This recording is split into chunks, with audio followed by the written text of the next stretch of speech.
Old black lady," one of the cops sneered. The other yanked the cane from her hand and watched her stumble like it was some kind of joke. She stood there, saying nothing, pulled a phone from her bag, and dialed one name. A few minutes later, a helicopter roared overhead. Military boots hit the ground, and the two men who had just acted like they could do whatever they wanted suddenly froze. Because her son wasn't just anybody. He was Delta Force. Watch till the end and ask yourself, what if that had been your mother? May Bell woke up at 5 in the morning, just as she had every day for the past 20 years. The small wooden house had only one twist-on light bulb, casting a yellow glow over the worn-out belongings she had kept in the same place since the day her husband passed. The clock on the wall had long stopped ticking, but she never took it down. It had died at the exact moment he left, as if time itself had bowed to an absence too deep to replace. She wore a light purple coat and slowly packed the trash bag into her small cart. Inside were just a few empty cans and stale bread wrappers, but she didn't like keeping them in the house for long. This neighborhood had seen rats gnaw through walls and stray cats claw at doors every night. May Bell wasn't afraid, but she hated the feeling of living with things that could bring unnecessary trouble. She once told a neighbor's child, "If you keep everything clean, you can keep yourself together, at least a little." It was still early. The windows around the house were all dark. She pulled the cart across her front yard, the old rubber slippers scraping against cracked cement. The road to the communal dumpster stretched nearly 2 blocks, but she knew every crack in the sidewalk. There was a spot where rainwater collected, another where a boy once slipped and popped up laughing, she remembered. May Bell didn't look at many people, but what she had seen she never forgot. She lived alone, not because there was no one, but because there was no one left worth living with. Her son had left when he was very young, leaving behind a few letters and a phone number that never rang twice. No one in the neighborhood had ever seen his face, and she didn't say much about him. When asked, she would simply say, "He works far away." The last time someone pried further, her silence was so heavy that the person changed the subject halfway through. No one in the neighborhood thought of her as important. May Bell didn't attend town meetings, didn't meddle in anyone's affairs. Her door was always shut, curtains drawn. The kids used to joke that she was a witch guarding a secret, but when they grew older, they saw her more like the old utility pole at the end of the street, worn out, standing there, no one caring, but they'd feel something missing if it were gone. Her hand trembled slightly as she loaded the final bag into the cart. It wasn't age, but the air was a bit colder than yesterday. May Bell steadied herself with calm breaths, straightened her back, and stepped forward. Her silver hair was tied into a neat bun. Her long skirt brushed her heels, and nothing she wore was new, yet she was tidy, as if going somewhere far more important than just taking out the trash. A light breeze passed as she turned the first corner. The street lamp cast a faint glow on her face, not enough to catch an expression, but enough to see a posture that hadn't collapsed. May Bell wasn't strong, nor someone to be pitied. She was simply a mother, taking out the trash at dawn, in a world too used to overlooking those who walk slowly. And that morning, no one on the block knew her silence was the one thing about to change everything. The phone she carried was an old model, with a yellowed plastic case, chipped silver edges, and keys as stiff as stone. She tied it with a rubber band and kept it in the left pocket of her cardigan, the spot closest to her heart. Every time she stepped out, she checked it. Not to call anyone, but to make sure it was still there. She never sent messages, never browsed the internet, and had only one name saved in her contacts: Son. She had never changed phones, even though neighbors had lent her their touchscreens. To her, that old device felt like the last thing that had kept its shape from a life once shared. She used to say, "Changing phones means losing the number." People thought she meant the phone number, but what she truly feared losing was the habit of touching a memory. Sometimes, before going to bed, she would power it on, stare at the blank black screen, then turn it off. Not to wait for a message, not hoping for a call, just to know it still worked. In the contact list, the name Son appeared at the very top because it was the only one. She hadn't saved the number with an area code, since she never called from anywhere but that house. Whenever someone came to fix the electricity or ask for a signature during elections, she would place the phone on the table, as if it helped keep her steady. Once, a postal worker asked, "Do you live alone?" She didn't answer, but the moment he turned to leave, she lit up the screen. The glow from the name Son reflected in her eyes, strangely warm. People in the neighborhood stopped asking questions. They were used to seeing an old woman with a rubber-banded phone, like she was afraid it might slip away on the street. Kids called it a time machine, because once they saw her clutch it so tightly her fingers turned white. A boy once joked, "Can you call someone in heaven with that?" She heard him, smiled, neither correcting nor confirming. She just said softly, "When you're quiet enough to listen, you'll know who's on the other end." One rainy day she came home late, soaked almost completely. A neighbor saw her holding the phone close to her chest, carefully drying it before changing clothes. They said she was being overly cautious. But to her, it wasn't just a device. It was the only thing time hadn't erased. The childhood photos of her son had faded. The handwritten letters were wrinkled, and his voice survived only in memory. But that phone could still light up, as long as she pressed the right button. She never made a call, yet she kept the phone charged, the battery always full. People assumed she forgot her age, but no one knew she always remembered the exact time to change the battery, as if she were still waiting for something, not urgent, not necessary, just important enough never to let go. Her son didn't appear, but the name stayed, like part of her daily rhythm, like the heartbeat of someone who once knew how to wait, then learned to live without waiting. To the world, the old phone meant nothing, but to her, it was the one thing that reminded her she hadn't been completely left behind. And while others saw only a strange old woman clinging to something outdated, what she saw was a reminder that even as the world grew colder by the day, one name was still enough to make everything feel warm again. The sun had not fully risen when Logan and Riker drove past the corner where May Bell was pulling her trash cart toward the community bin. The streetlights were dim, their patchy glow reflecting off the damp pavement, casting her small frame into the morning mist. Logan held a cup of coffee, his other hand resting lightly on the wheel. Riker sat in the passenger seat, yawning as he scrolled through his phone. They hadn't planned to stop, but as the car rolled by, Logan's eyes flicked to the side, then the car slowed down. "What's wrong?" Riker asked, still looking at his screen. "Something's off," Logan replied, his tone lazy but clear. "That cart, the fabric bags, looks unusually heavy." Riker glanced over, frowning. "It's just an old lady with trash. Happens every morning. No one hauls trash like that unless they're hiding something." Logan cut in, turning the car around. The SUV spun slightly over the wet pavement, then rolled slowly toward her. May Bell kept pulling her cart without looking their way.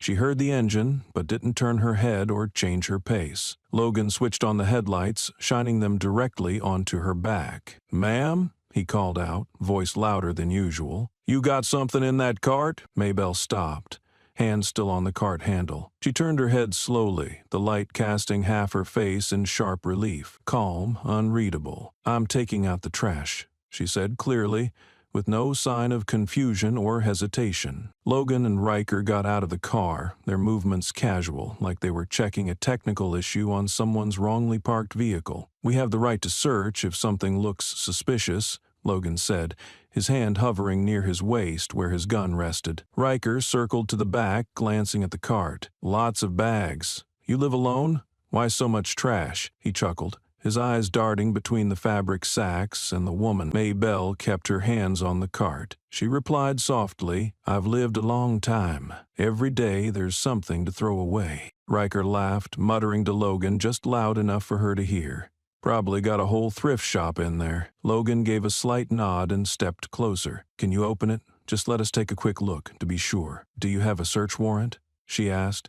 "We don't need one if we've got reasonable cause," Logan responded instantly, his eyes locked on hers. "Then what's the cause?" "The cause," Riker jumped in, "is that folks around here tend to move stuff at night." The words weren't a direct accusation, but they left no room to back out. It was the kind of trap baited with sarcasm, waiting for someone to step wrong. May Bell didn't move. A light breeze tugged at her skirt, making it flutter strangely between the two young men whose bodies blocked nearly all the light ahead. Logan stepped half a pace closer, his hand hovering over the first bag. "Mind if I open this?" She said nothing, but her eyes locked onto his face for so long it became uncomfortable. In that moment, the whole neighborhood was still asleep, and only 3 people stood on the sidewalk: an elderly woman, 2 uniformed officers, and a trash cart that hadn't yet reached the bin. Riker reached up and tugged lightly at one of the strings. Logan smirked. "See? If there's nothing, you've got nothing to worry about." On the damp pavement, the old phone in her pocket tapped against the cart's frame with a soft sound. But it wasn't a sound either man noticed. They were too busy searching for something they couldn't even name. What they were touching, in their eyes, was just a bag of trash. In someone else's eyes,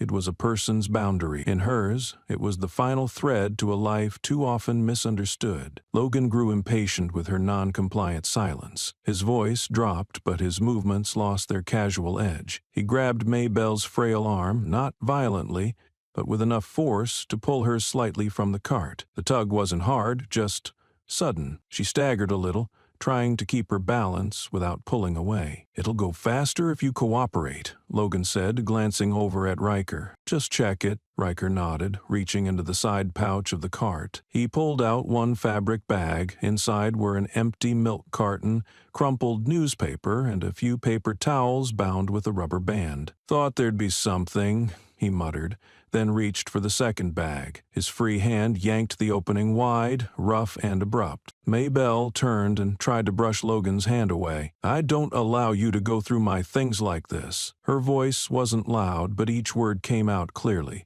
not lost in the early morning quiet. Logan instantly tightened his grip around her wrist, his eyes stripped of any professional facade. "You just touched me," he said. Maybell didn't resist further. She stood upright, hands lowered to her hips, eyes meeting his directly. But that, to Logan, felt like defiance. He lifted his elbow and nudged her shoulder just enough to push her back. Her foot caught on the edge of the curb and she slipped. Her head hit the cement block. There was no scream, just the blunt, heavy sound of skull on stone. Riker stopped. Logan took one step forward, but didn't bend down. Blood began to seep from Maybell's forehead, sliding into the crack between 2 bricks. Slow but steady. No one said a word. An emptiness opened in the early light, on a sleeping street, with 2 young men standing still, uncertain what to do next. Maybell raised her hand slowly, as if feeling for something in her cardigan pocket. Logan stiffened,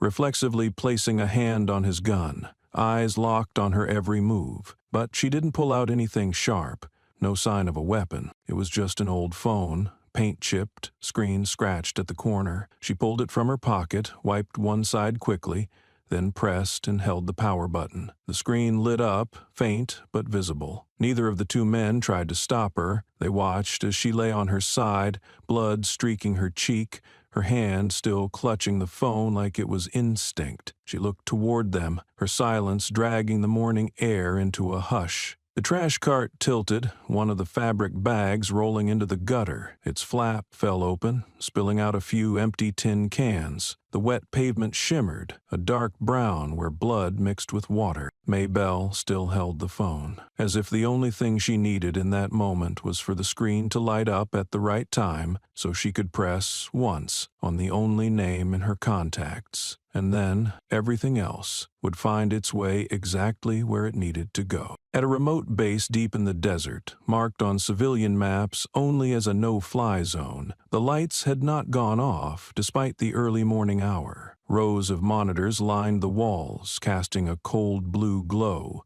their displays cycling through real-time data. In the central room, a duty officer was finishing his shift when the door opened and a young officer entered, holding a freshly loaded data card. "Just picked up an anomaly on a low-priority channel," he said, his voice not quite alarmed but edged with doubt. "It's a single line of data, no format, no input header, no return address." The duty officer sat back down and took the card. It contained only one line: Echo 17, civilian origin.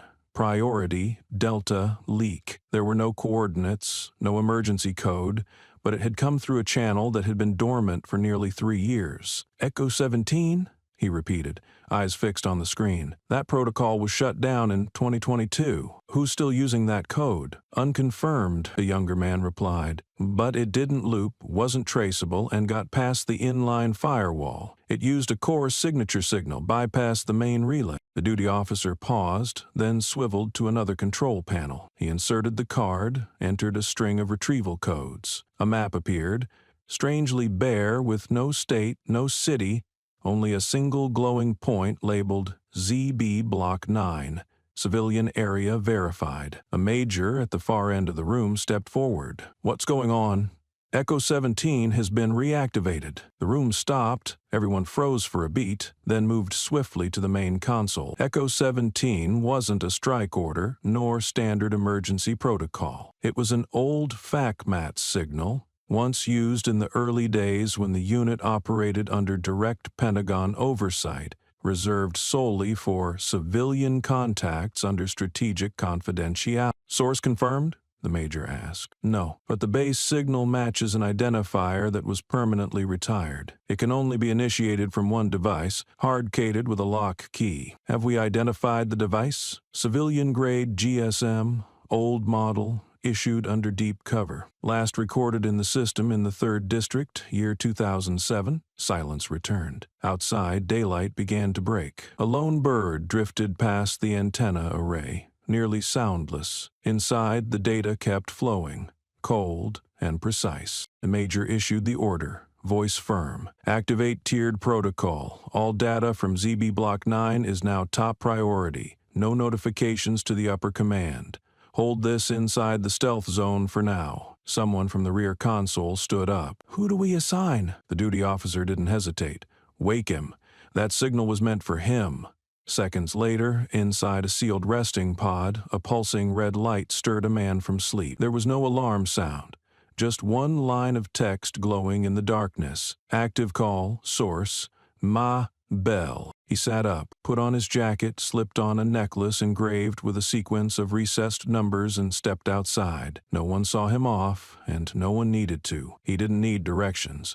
The destination was already in his blood, programmed from the day he joined. The base doors opened. A helicopter waited, its engine steady but not loud. The man climbed aboard without hesitation, his eyes unwavering. On the floor, a file folder lay open. The first page bore 2 lines in bold. Protected target, strategic, civilian class, order reference.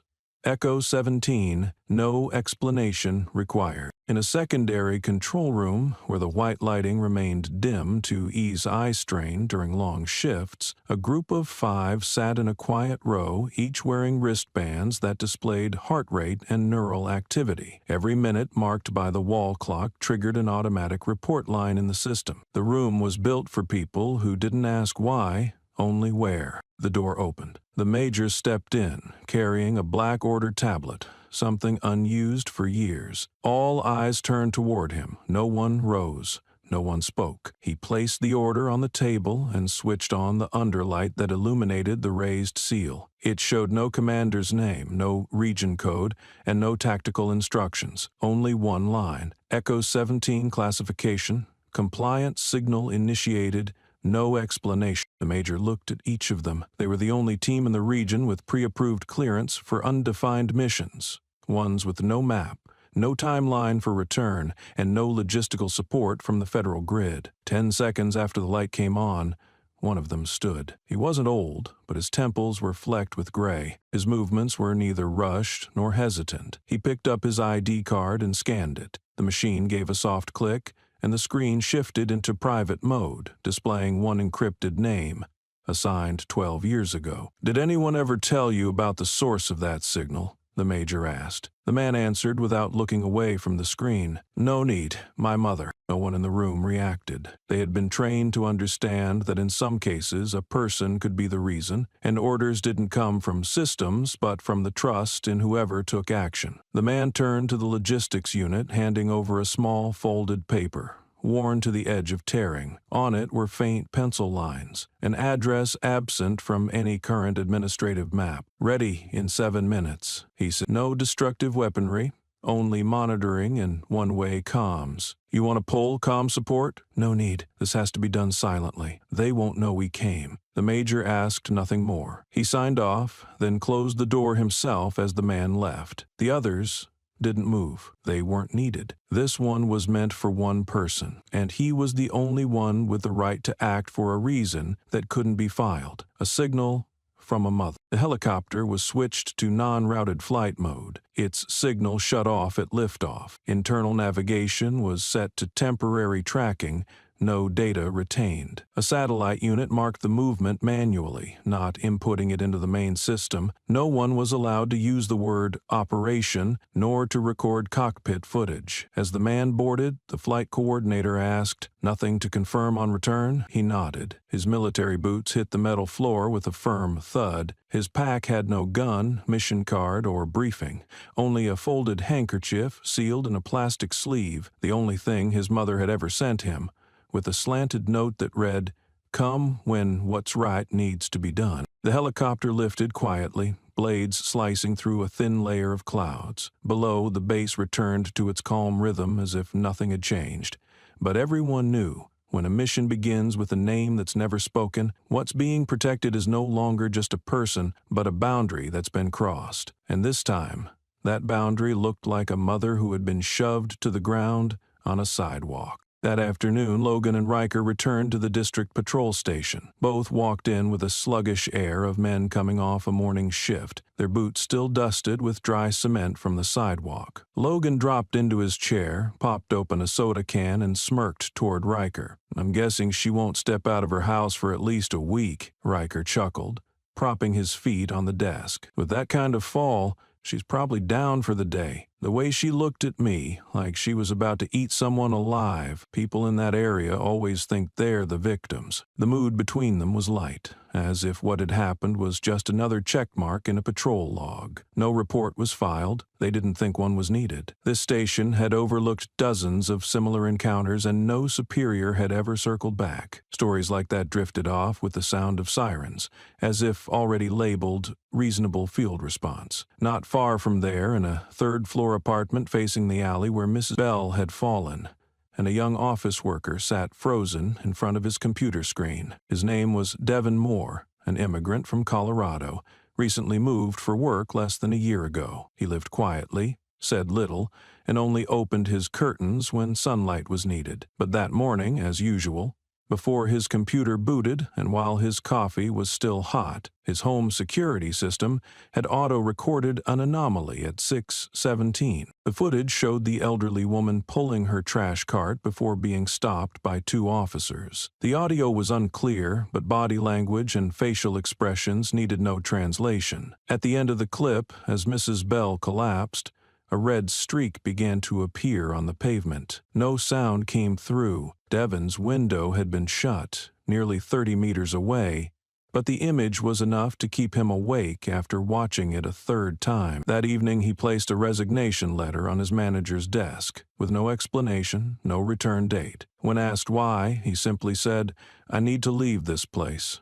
There are things you shouldn't witness, but once you do, you can't pretend you didn't." Meanwhile, murmurs began spreading across the neighborhood. People didn't speak directly, but in half-sentences, whispered in elevators, in supermarket lines, or while sweeping porches at dusk. An old woman at the end of the block recalled seeing a police car with its lights off at the alley, no siren as usual. A child whispered to his mother that he saw blood on the road, only to be pulled away quickly. Some said Mrs. Bell went to the hospital. Others believed she'd been arrested, but no one was certain because the police left no notice, no entry in the residential log. Her door stayed shut, curtains drawn as always. Those who used to see her at church or the bakery on Saturdays hadn't seen her since. The fewer the facts, the more the rumors, and like every neighborhood used to swallowing the unspeakable, this one let the unease filter quietly into the daily routine. Logan and Riker carried on as usual. No one in the station brought up what had happened. They believed it would pass, like always. But one man in the neighborhood was rewatching the footage for the fifth time, his hand resting on the mouse, the cursor frozen on the frame where Mrs. Bell reached into her pocket, and that man knew some things can't be erased, just because no one's brave enough to keep them. As night fell, the amber streetlights flickered on, casting the shadows of people and poles in tangled lines across the cracked pavement. The neighborhood sank into an unfamiliar quiet. A man stepped onto the block from the west, where no city cameras stood, only an abandoned lot once meant to be a ball field. He carried no luggage, just a thin black jacket and shoes that made no sound. His steps were steady, his gaze neither scanning too quickly nor dropping too low. He didn't stop in front of any house. He didn't ask for directions.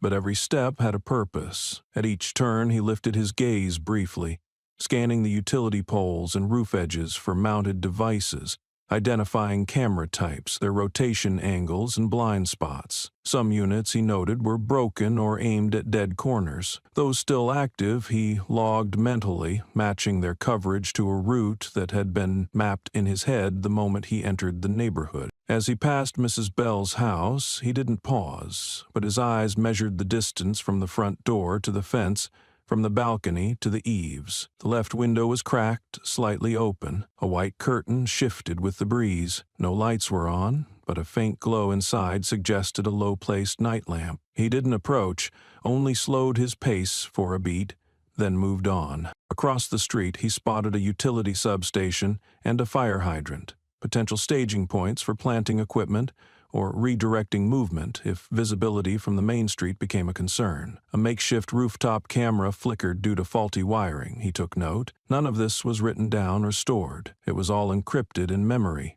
following over a decade of training in field-level cognition. At the eastern corner, where the street lamp regularly failed, a low wall was plastered with flyers and missing pet notices. The man paused for a few seconds, eyes scanning the text lines, then pulled a slim pen from his pocket and tapped the wall lightly to test its structure. The hollow echo revealed a segment that had likely been carved out and resealed. He marked the time reference by checking the serial number on the nearby power pole and memorized the technical ID string. In less than 20 minutes since arriving, the man had completed a full circuit of the key area. He spoke to no one, wrote nothing down, but had already constructed a three-dimensional layout in his mind. Entry points, escape routes, shortcut paths, power stations, drainage systems, trash collection routes, intersections of Wi-Fi signals, and local transmission networks. To him, it was not a residential block. It was a site,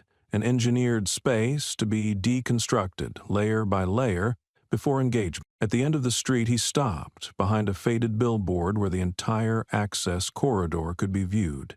His gaze didn't linger on people, but scanned brick walls, doorsteps, vehicle spacing, tree shadows, and the overhead wires. He calculated the distance between fixed points, mapped out angles of household security cameras, assessed visibility from second-story windows, and gauged how each surface might echo footfall. Night deepened, the wind picked up, and the scent of damp, curing cement hung in the air. The man turned, pulling his hand from his pocket. In his palm was a small folded slip of paper, unopened. He didn't need to read it now. Everything he needed had already been seen, and as his figure disappeared behind the last streetlight, the neighborhood returned to its original stillness, as if no one had passed through with the sole purpose of memorizing how this place was built, before preparing for something the neighborhood would never see coming. Logan returned to his apartment complex just before 9 in the evening. After what had seemed like an uneventful day, the sky was fully dark, the wind stronger than usual, carrying dust and a chill that slipped through the cracks of the city. He entered the main lobby, hands in his coat pockets, tired eyes glancing up at the notice board beside the elevator. Nothing new. A loose paper warned residents not to dump trash in unauthorized areas, and a cleaning service flyer had half its corner torn off. He pulled out his key card and swiped it at the reader beside the steel door to Section A, the entrance to the private elevators. No light. He frowned.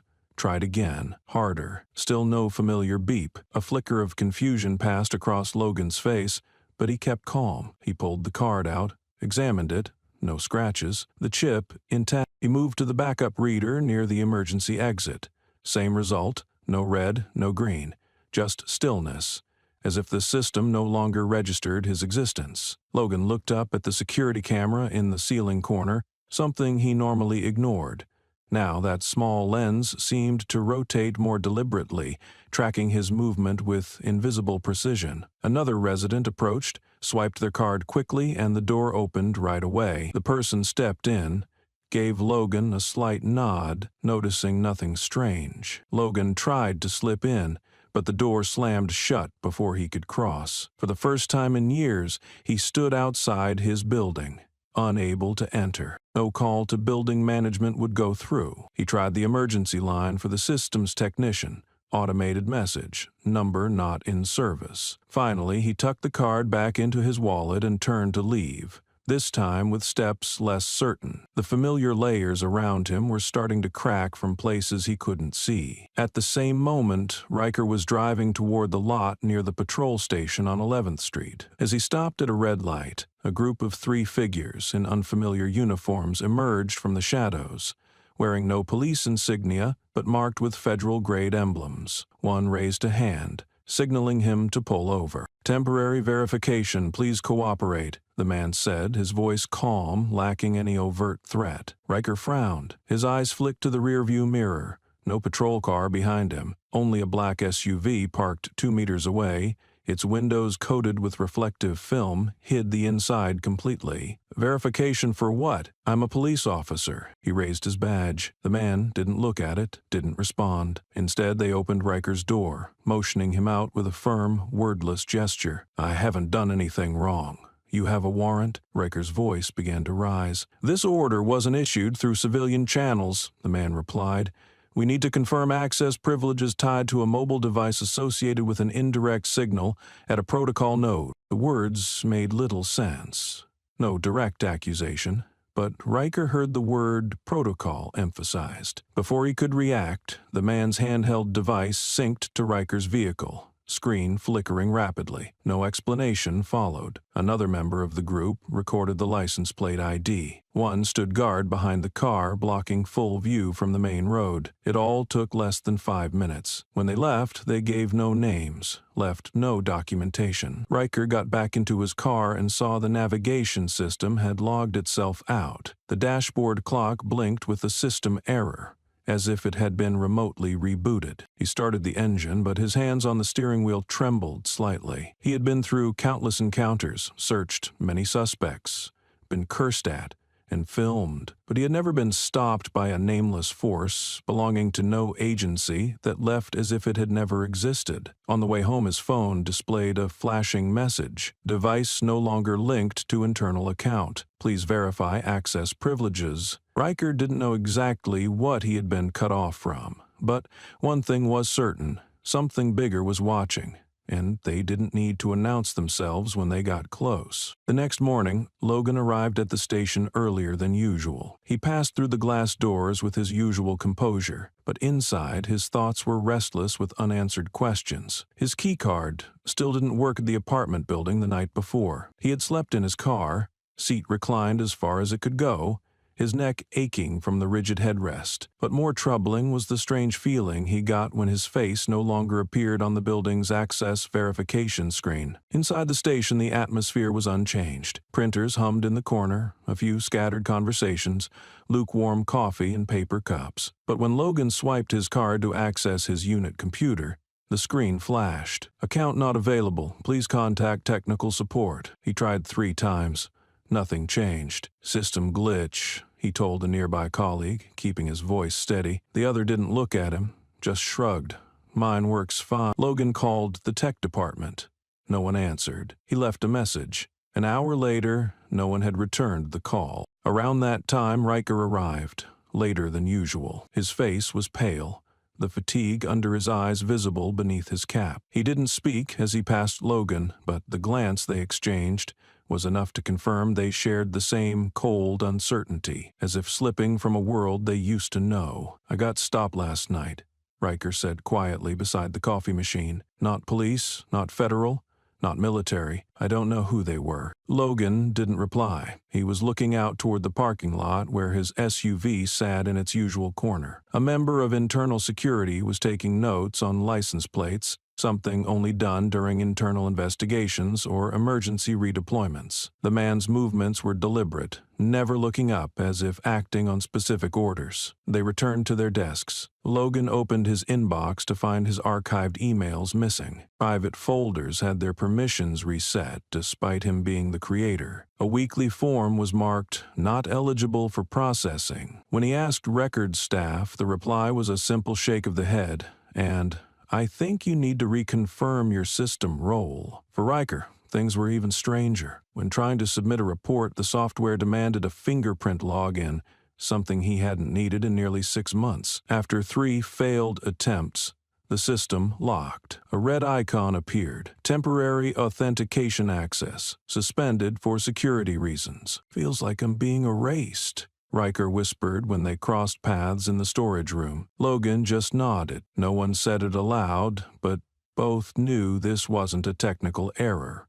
The facial recognition at the entrance no longer scanned them first. They were held a few seconds longer, just enough to notice. No more meeting invites hit their inboxes. Internal contact lists were trimmed. Group messages stopped showing responses from them, even though they could still read every line, like they now existed outside a circle they once believed themselves central to. Logan had never put much stock in shadow control theories, but now every small shift was forming a reality he had never prepared for, being edged out of a system he thought could never run without him.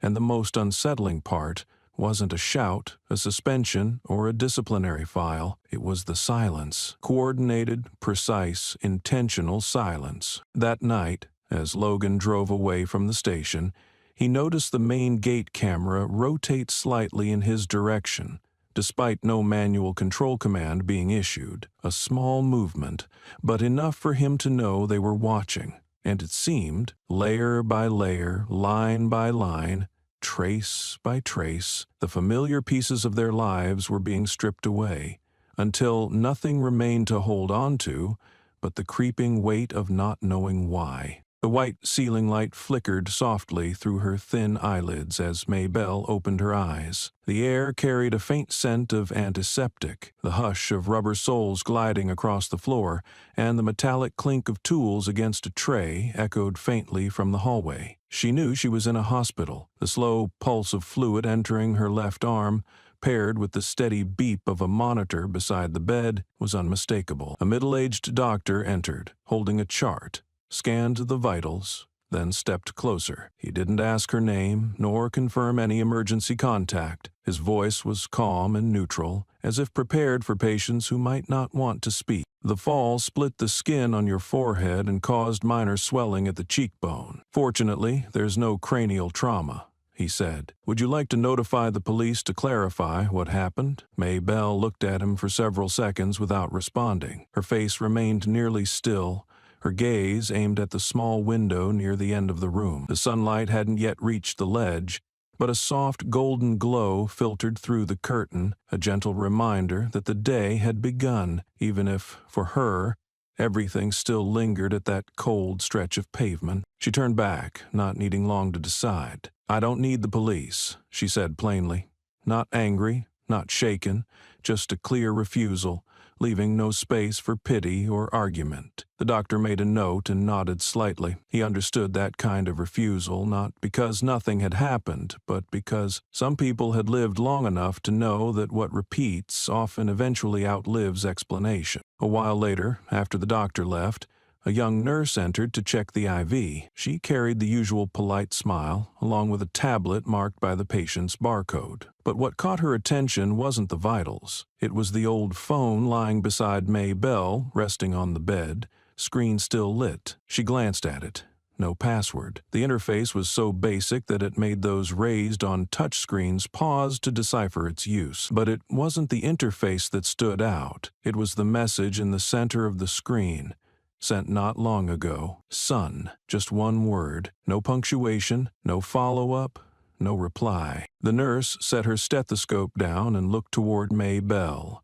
The woman remained quiet, not facing her, but somehow aware of the attention. Without turning, she said, "I've called the one I need." The young woman didn't press further. Though curious, she understood that privacy didn't always lie in the information. It lived in the reason someone still held on to things no one else used anymore. Looking at the phone, she felt it was the last thing left breathing from a world only the woman in that bed could still verify. After leaving the room, the nurse wrote a single, unofficial line in her notebook. Patient alert. No psychological support requested. Stable response.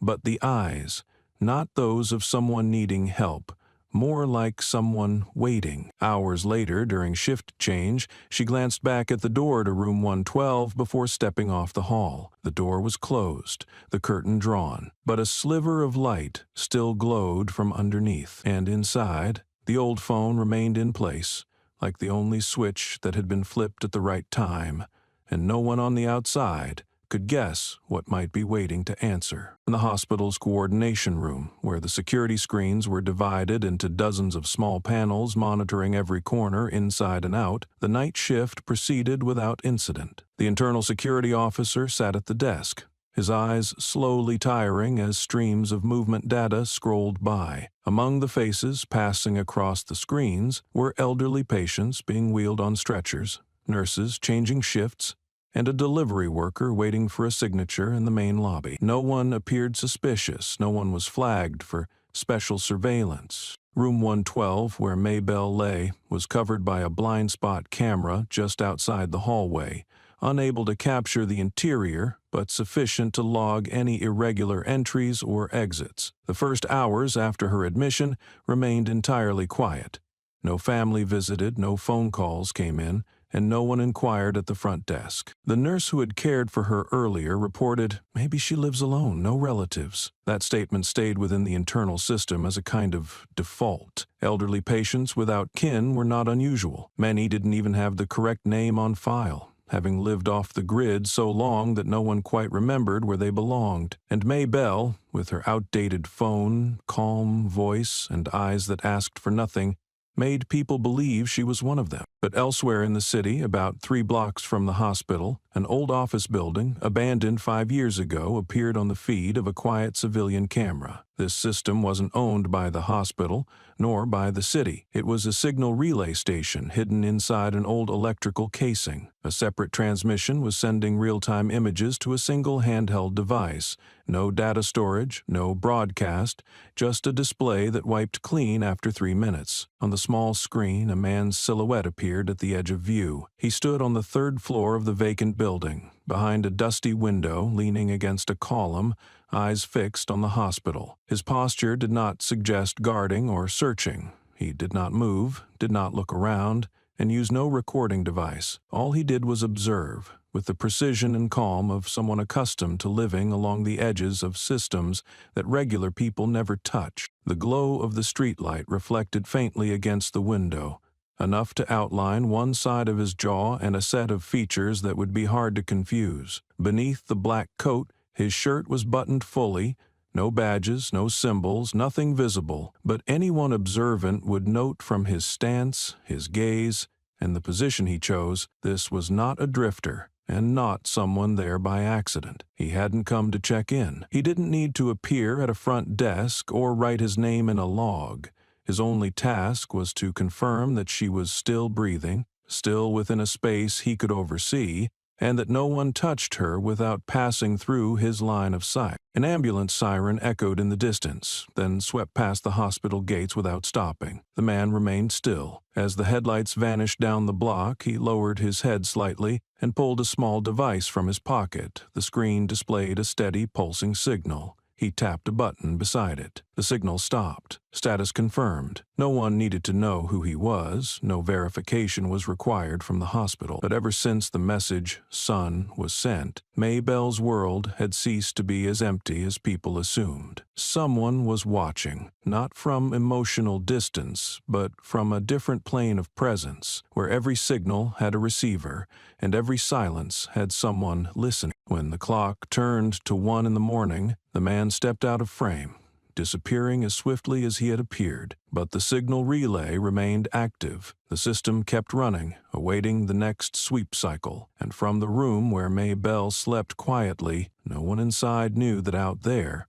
someone had never turned away. Logan sat in his car, phone in hand, eyes on the road, still mottled with the glow of fading streetlights. He hadn't gone home. The issue with his key card and the internal system had made him hesitate. This wasn't a routine glitch, and since morning he'd felt as if he were moving through a different kind of air, thick, stifling, with something shifting beneath the surface. He decided to call an old contact, someone who used to work in regional security coordination and had since moved into a larger, deeper agency, one that could alter data and administrative protocols with just a nod. The call connected. Logan leaned his head against the seat, voice casual, like telling a petty story. Something small in Sector E yesterday, an old lady, trash or whatever, was a bit stubborn, and we handled it. But this morning the system's acting weird. Check who's been poking around my file. There was silence on the other end.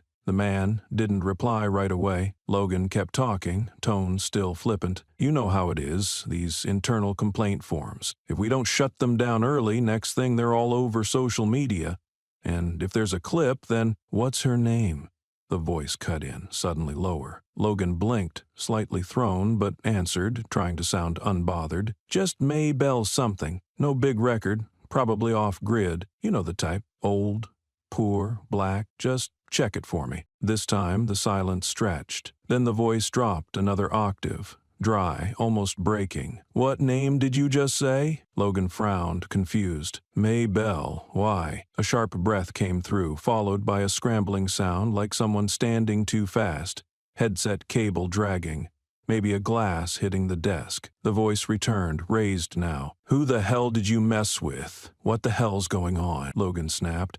But the question went unanswered. The call cut off. No warning, no goodbye, no static. Just a blank screen that read, "Call ended." Logan stared at the phone for several seconds, then hit redial. No connection. The line wasn't dead.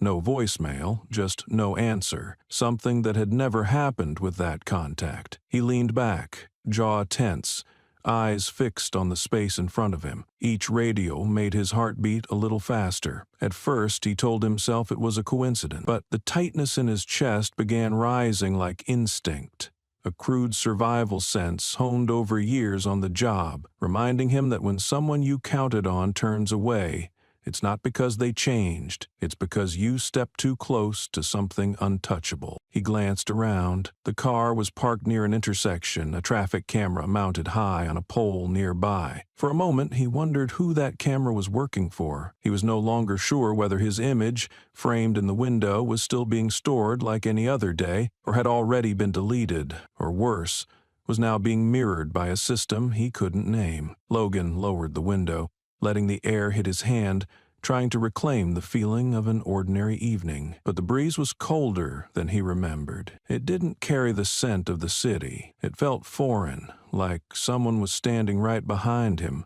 not touching, but close enough to keep his spine from relaxing. He put the phone away and started the engine. On the dashboard, the GPS had lost signal. He tapped the screen, tried a reboot.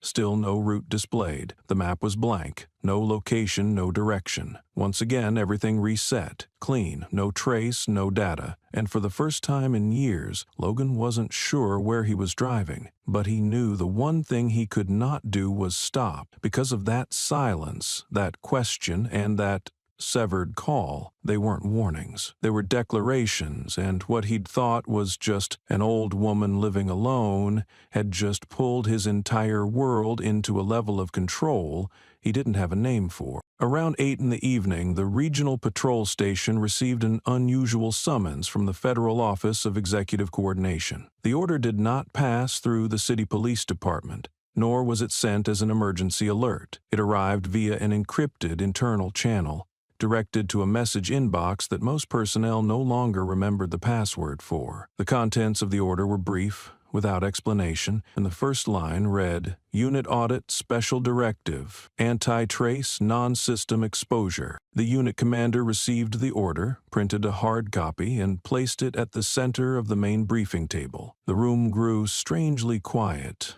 not out of fear, but because no one understood what was happening. Terms like anti-trace or non-system exposure were not part of standard operating language. They hinted at classified national investigations, the kind that never passed through a neighborhood police station. Logan sat in the room, close to the edge of the table, eyes fixed on the summons heading. Sweat gathered along his spine despite the temperature being comfortably regulated. All day, everything around him had felt strange and unexplainable, but this summons was the first confirmation that the fear in his mind wasn't delusion. The system was pulling away from him, and this time, no one was hiding it. The commander didn't reread the contents. He tapped his fingers on the tabletop, then spoke as if delivering a weather update. "The entire unit will review all data access points over the past 36 hours. Any account, device, or IP address that accessed external data must be listed and reported. Anyone who had direct contact with residents in Sector E within the past 48 hours will undergo internal review, no external disclosure." An officer asked, "What's the reason for the audit?" "Not disclosed. We are being informed at the operational level only." Another gave a nervous laugh. "First time I've seen an audit without being told why," but no one laughed with him. The atmosphere grew heavier. Everyone understood one thing. When the system stopped being transparent,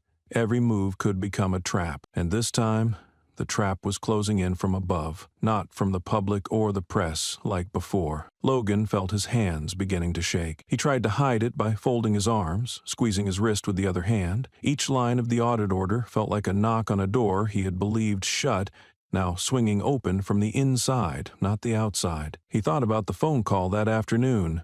That fractured voice, the sharp question, "Who did you mess with?" And now, a local unit is being investigated under anti-trace protocol. He knew too well that phrase wasn't for standard cases. It only appeared in files tied to individuals outside the display grid, people whose records were reverse encrypted, absent from civilian databases, yet formed critical links in structures men like him were never meant to see. After the meeting, as the others left quietly, Logan stayed behind. He stepped toward the command table and glanced once more at the printed document. In the lower corner, under the directive code, was a handwritten notation, MLID/Class 7, Echo/DPO invisible. 3 lines, no explanation, no verification mark. He took a photo with his phone, but the screen displayed a warning. "Device lacks clearance to store image from level F, encrypt." His phone powered off immediately. When he turned it back on, the image was gone. Leaving the room, Logan headed straight for the parking lot, where his SUV sat slightly off from its usual position. A car without plates was parked a few meters away, engine idling, headlights off. Through the tinted window, no figure could be seen, but Logan knew, from this point on, everything he had once considered safe ground was no longer. He hadn't been threatened directly. He had been disabled, and in the world of men who do his kind of work, that was the clearest way of saying, it's already too late to go back. That morning, the hospital's reception unit hadn't seen many new patients.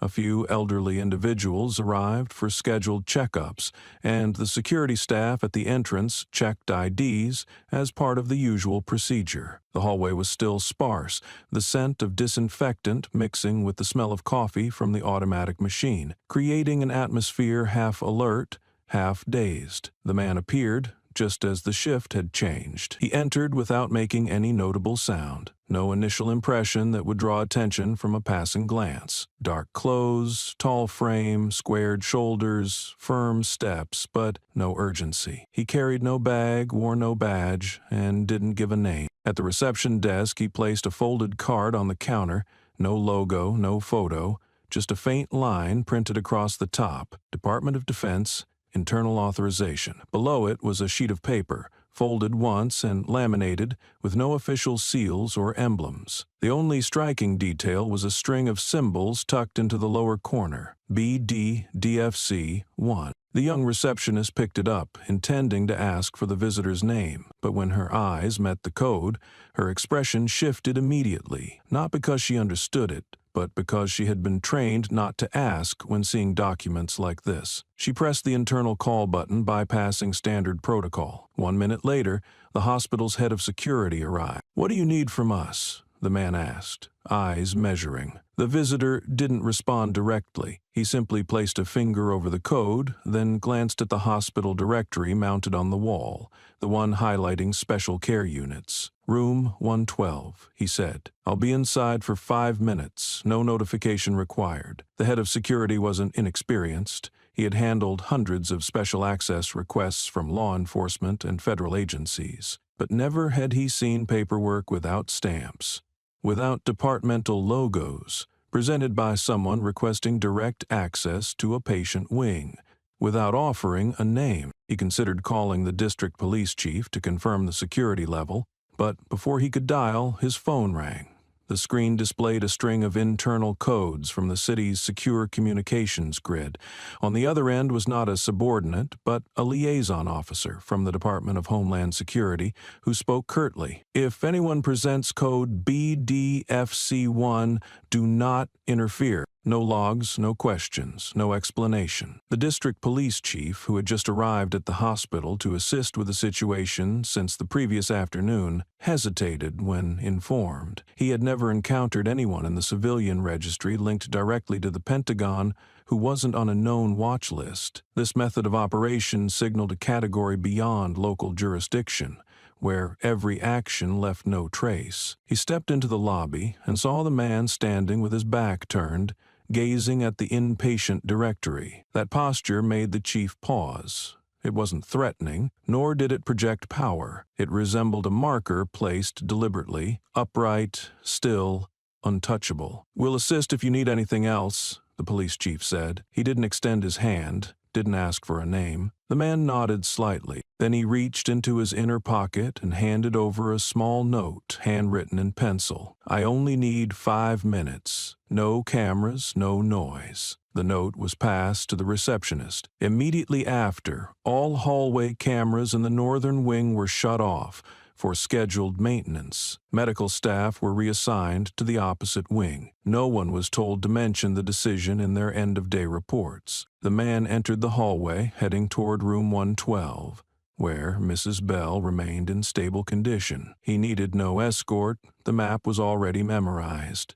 And from the moment that door closed behind him, all records of his presence in the building were scrubbed from the system. No logs, no evidence, no trace. Only one person behind that door knew her son had finally arrived. And this time, she didn't need to say a word. The door to room 112 opened softly, without a sound. The man stepped in without looking around. He already knew the position of the bed, the distance from the door to where she lay. The room remained lit with a gentle white glow, curtains slightly drawn, with nothing outside but the wind and the steady rhythm of the heart monitor, like a second breath for the patient. May Bell didn't sit up. She didn't turn her head, but her eyes shifted toward the light from the door that had just opened and settled on the figure approaching. For a brief moment, her body seemed to soften, her chest no longer tense with the guarded rhythm it had held these past days. She didn't smile.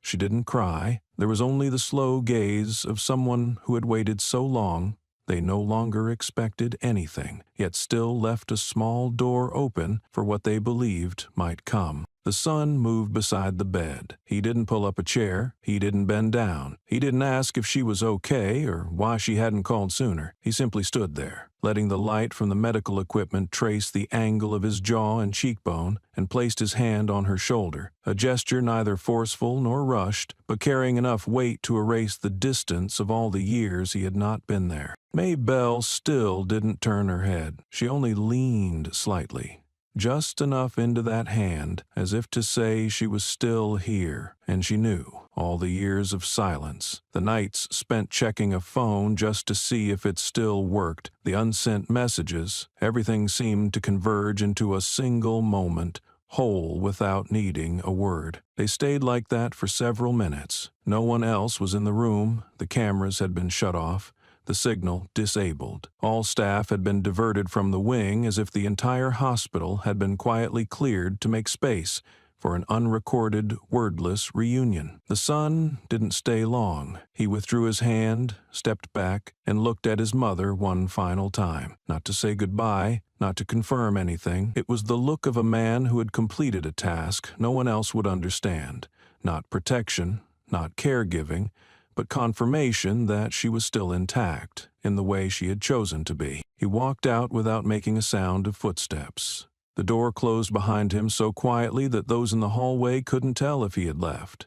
But when his shadow appeared at the corner, the entire space seemed to contract. The internal security staffer, accustomed to night shifts, suddenly stopped wiping the glass, his eyes avoiding direct contact. A medical intern stood clutching a clipboard against the wall, his hands trembling slightly, though the air wasn't cold. No one had been told who he was. No one had been instructed to stay silent, but through some strange instinct, everyone in that hallway understood. Something had just passed through them, nameless, unexplained, yet enough to unsettle every habit of control and classification the system relied on. As the man passed the reception desk, the nurse on duty bowed her head reflexively. He didn't stop, didn't signal. She looked up only after he'd disappeared behind the final door of the corridor, and inside her was a feeling that was crystal clear. Nothing from now on would be the same. Not because someone had come, but because from that moment on, every assumption about power, about who was the victim and who held control, had been reversed, without a single shot fired or a single word spoken. Outside the hospital, the sky was beginning to lighten, but the air still carried the weight of night, and in that place someone had passed through, quiet as wind, leaving behind a shattered line between a system used to disregarding the voiceless and a mother who had quietly held it all in an old phone. A few days after the incident, the name May Bell appeared in an internal memo from the Regional Police Ethics and Conduct Oversight Office. The note was short, not public, and not marked as severe, but attached was a list of 8 names, officers who were present or believed to have been near Sector E that morning.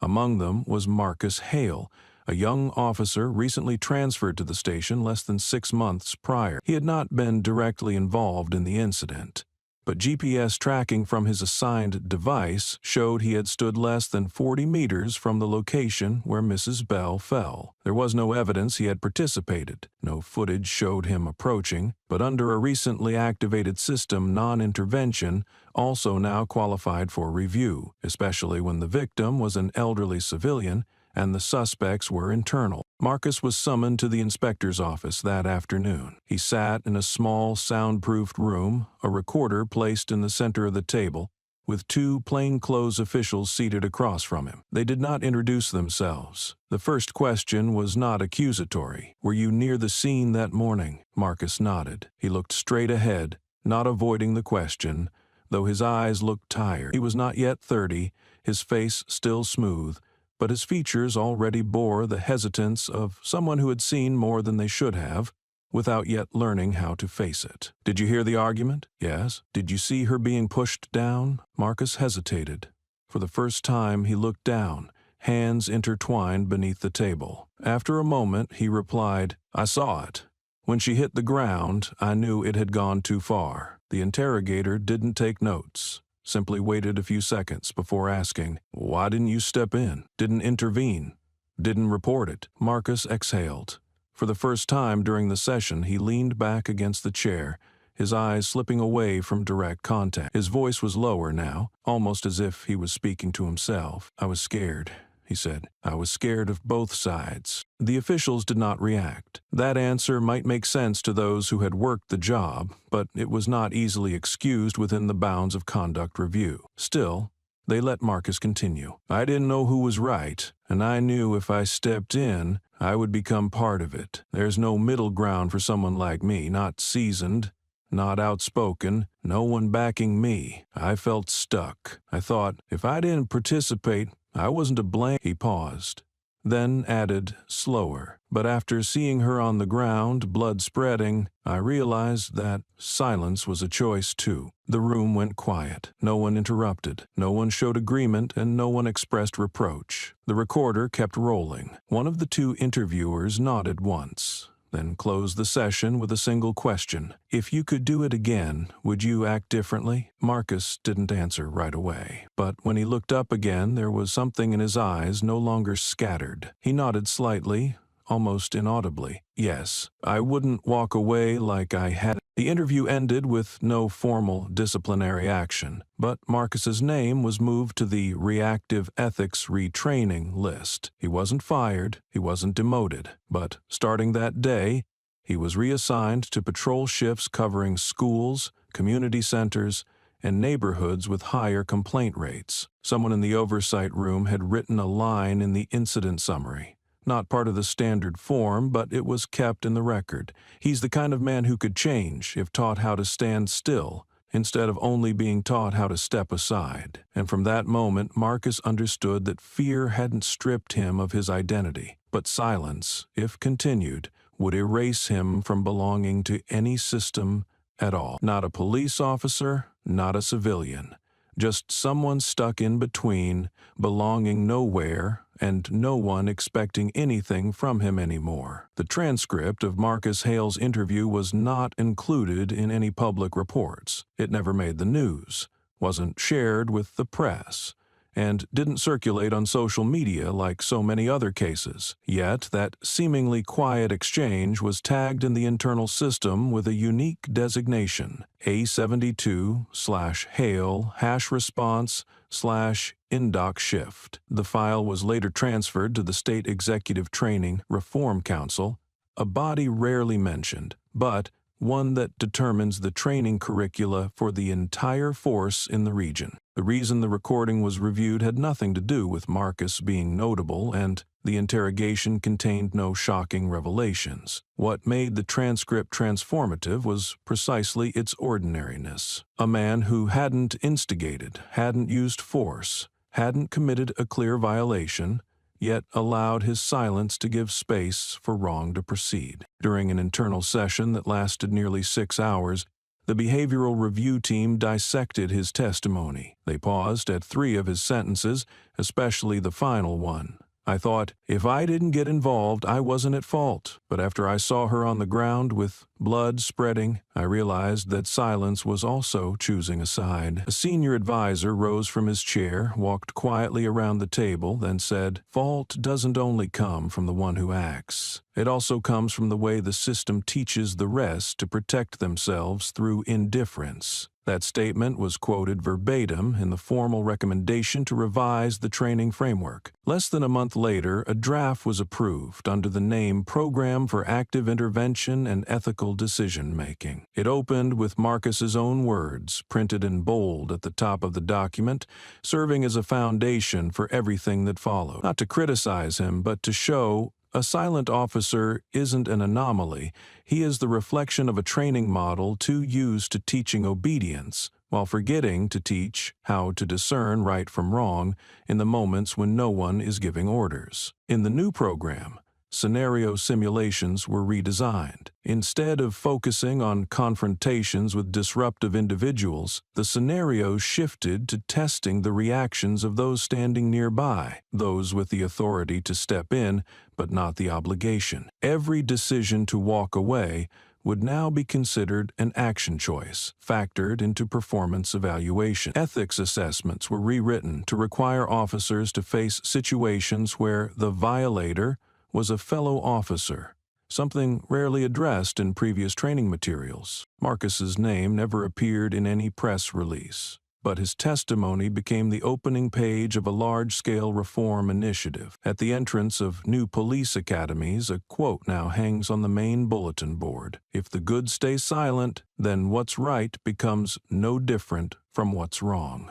No author is credited below. Marcus himself never learned that his words had been used in the reform. He received no award, no invitation to speak, but one day, as he passed by a classroom of recruits, he overheard an instructor recounting the story of a young officer who once failed to intervene, then stayed behind to learn how to face what he hadn't. He recognized it was him, not by the story, but by the way the cadets looked up, not afraid, but weighing something, and in that moment he knew. The silence that day had been a mistake, but admitting it had become the reason a new generation began to relearn that sometimes you don't have to shout or raise your fist to confront what's wrong. You just have to stop, look back, and choose not to keep walking towards silence. And that is enough to force a system to rewrite itself, not through punishment, but through awareness. 3 days after the man left the hospital and the hallway camera system was reactivated, an internal inquiry order from the Strategic Response Force under the Department of Defense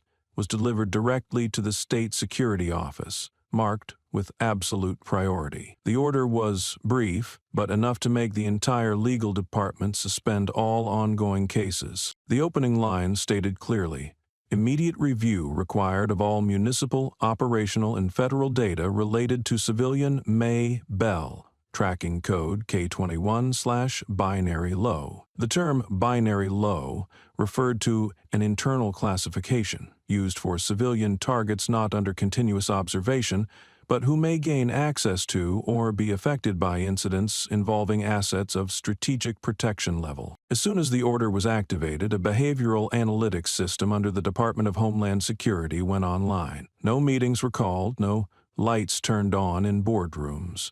Only rows of data silently retrieved, each civilian file re-examined from the ground up. In the trace list, Maybell's file stood out due to one detail that made the entire analysis team pause. Nearly 20 years without any family contact updates. A single active phone number on an outdated GSM network. No routing, no traces from social media, payments, insurance, or citizenship registration. Technically, she resembled someone living under a perfect surface, not hidden, but leaving no footprints. A young analyst blurted out, "Why would someone like that trigger a military response?" But the question went unanswered. No one in the room had clearance to investigate the why. They were only allowed to collect, cross-check, categorize, and submit results. Homeland Security later issued a strategic-level assessment to 4 federal agencies. Civilian target Maybell Bell, identified as indirectly connected to a high-level protected asset under Department of Defense oversight. All administrative actions, enforcement, questioning, or contact with the subject must be suspended until top-level instruction is received. The phrase high-level protected asset was not clarified in the document. It did not refer to weapons, bases, or documents. In classified materials, the term usually refers to people, individuals under high security protection, holding sensitive positions or playing specific roles within the national defense system, whose family or personal ties must remain undisclosed for security reasons. That made Maybell's case an anomaly. She had no security file. She was not under surveillance. She had never been a cooperating asset. Yet her being assaulted, even unintentionally, had immediately triggered a layer of defense no one anticipated. In an internal meeting at the State Department of Justice, a legal aide posed a question. If she was related to someone protected at that level, why didn't the system alert us sooner? A veteran investigator replied, eyes still fixed on the report screen, "Some people don't exist in the system because they're protected from the outside, and when someone touches them, that system flips itself from the root." From that point forward, all units previously involved in the Sector E incident were forced to halt any form of legal or administrative contact. Officials who had signed off on documents related to May Bell received notices for authority audits. Some internal communication channels were frozen. A team of IT technicians was quietly dispatched to audit access logs from the past 30 days at the local police station. When word of this reached the regional commander, He only sighed, "We thought we were operating inside the system. Turns out there's a whole layer of it we've never seen." From that moment on, the name May Bell was no longer mentioned in reports as that of a victim. She became a threshold, a boundary line where the system began to redefine who truly counted as a civilian and who marked the limit the system itself could not cross. Not through decrees, not through weapons, but by a name once deemed too insignificant to remember. And because of that, it forced the entire machine to step back. The decision arrived on a gray afternoon, without a press release, without a spokesperson. The document was 2 pages long, printed on standard administrative paper, stamped in black ink without any agency logo, bearing only a single header: Notice of Long-Term Security Coordination, Non-Appealable. It was delivered directly to the Human Resources Division of the city's police department, then handed to Logan and Riker without any meeting or questioning. They were not charged, no case was filed. In public systems, both were still listed as having resigned voluntarily, but in reality, all access credentials had been erased from operational networks, badges returned without sealing procedures, and their personnel records frozen under a format that could no longer be retrieved. Logan knew this was not just a demotion. The day he stepped out of the HR coordination office, his key card stopped working, his email was disabled, and even his bank account was flagged under temporary review. No one used the word banned, but every door closed in the same silent way. No one said they were blocked, yet no one answered anymore. Riker said nothing after receiving the notice. He packed his belongings in 10 minutes, pulled the SIM card from his phone, and smashed it on the ground in the parking lot. For him, it wasn't anger. It was the only way to sever something that had gone far beyond what anyone once believed they controlled. As he left the station, he saw Logan standing by the auxiliary exit. No wave, no call, just a look exchanged between two men who understood perfectly. From the moment they touched that old woman, everything they thought belonged to them. Their careers, the system, even the illusion of power was gone. No court tried them, no sentence was announced.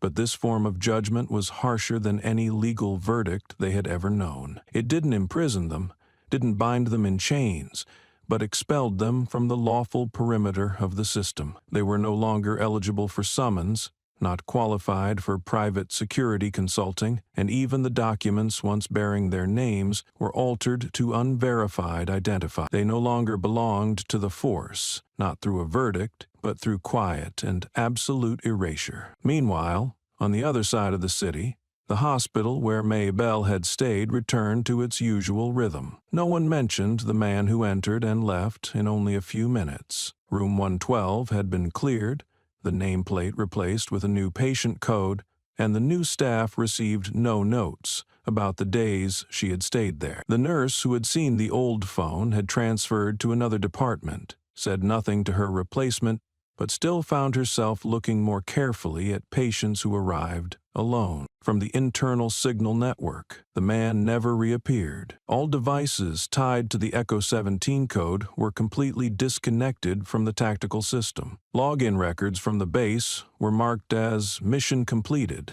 not to be reinstated. No one asked further. Those who once knew him maintained a tight silence, as if his disappearance had been programmed in advance, needing no confirmation, no farewell. No one saw him again. No one knew his name.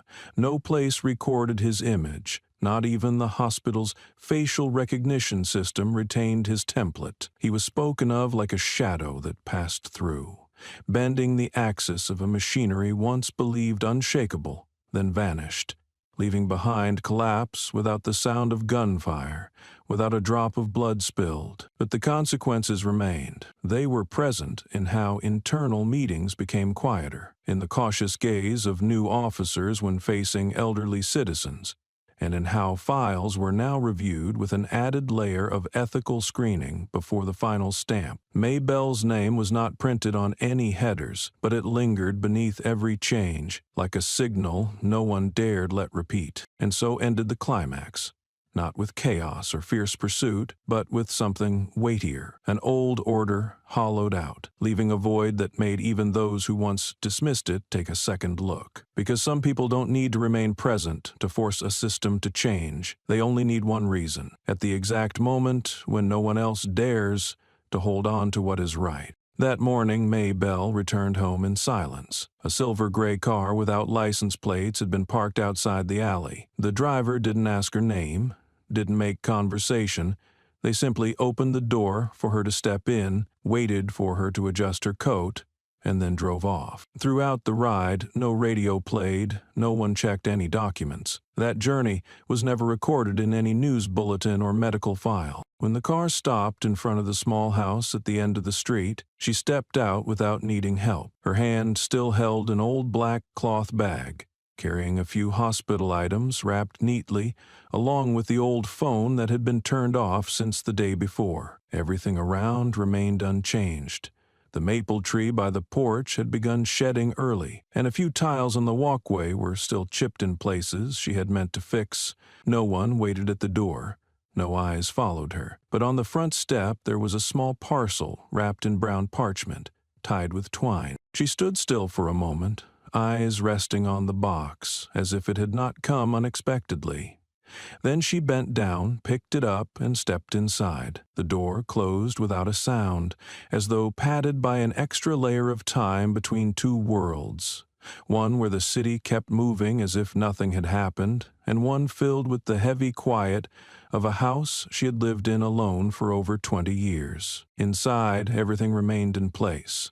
The armchair by the window, the kettle on the iron stove, and the wooden clock that had long stopped ticking still hung centered on the wall. She set the parcel on the table, removed her coat, folded it neatly, and only then slowly opened the box. Inside was no letter, no written message, only a single object lay on a piece of black cloth, a dull silver badge, unnumbered, bearing no insignia. It didn't shine like a medal, nor weigh like a part of a uniform.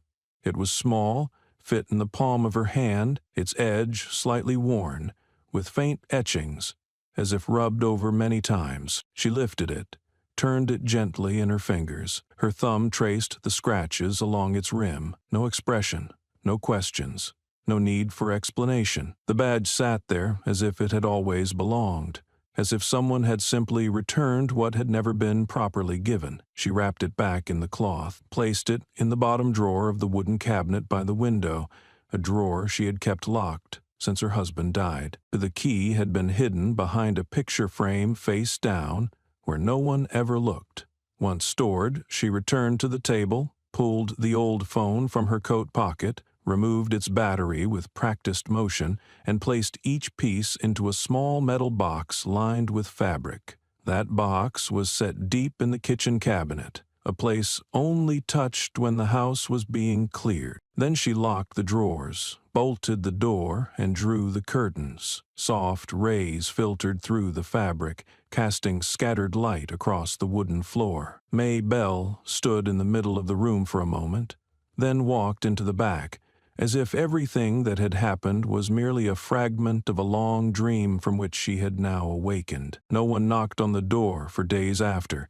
No one came asking. But the mail carrier, passing by one morning, caught sight of her silhouette from the kitchen and paused for a second, not out of curiosity, but from a strange sense, as if that house, after everything, now held something that had just concluded, not loudly, not tragically, but deep enough to make an entire mechanism slow itself down. And so, like every other morning, May Bell poured her tea, sat by the window, and looked out at the little yard where a child once broke a flower pot, where she had once bent down to gather each shard, quietly, patiently, as though nothing was beyond repair, if given enough time and a hand that no longer feared the tremble. That afternoon a light wind passed through the old neighborhood, sweeping yellow leaves from the aging trees across May Bell's gate. The sun softened more than usual, shining through dusty glass panes, just enough to light the spot on the floor where she kept her rocking chair. No noise,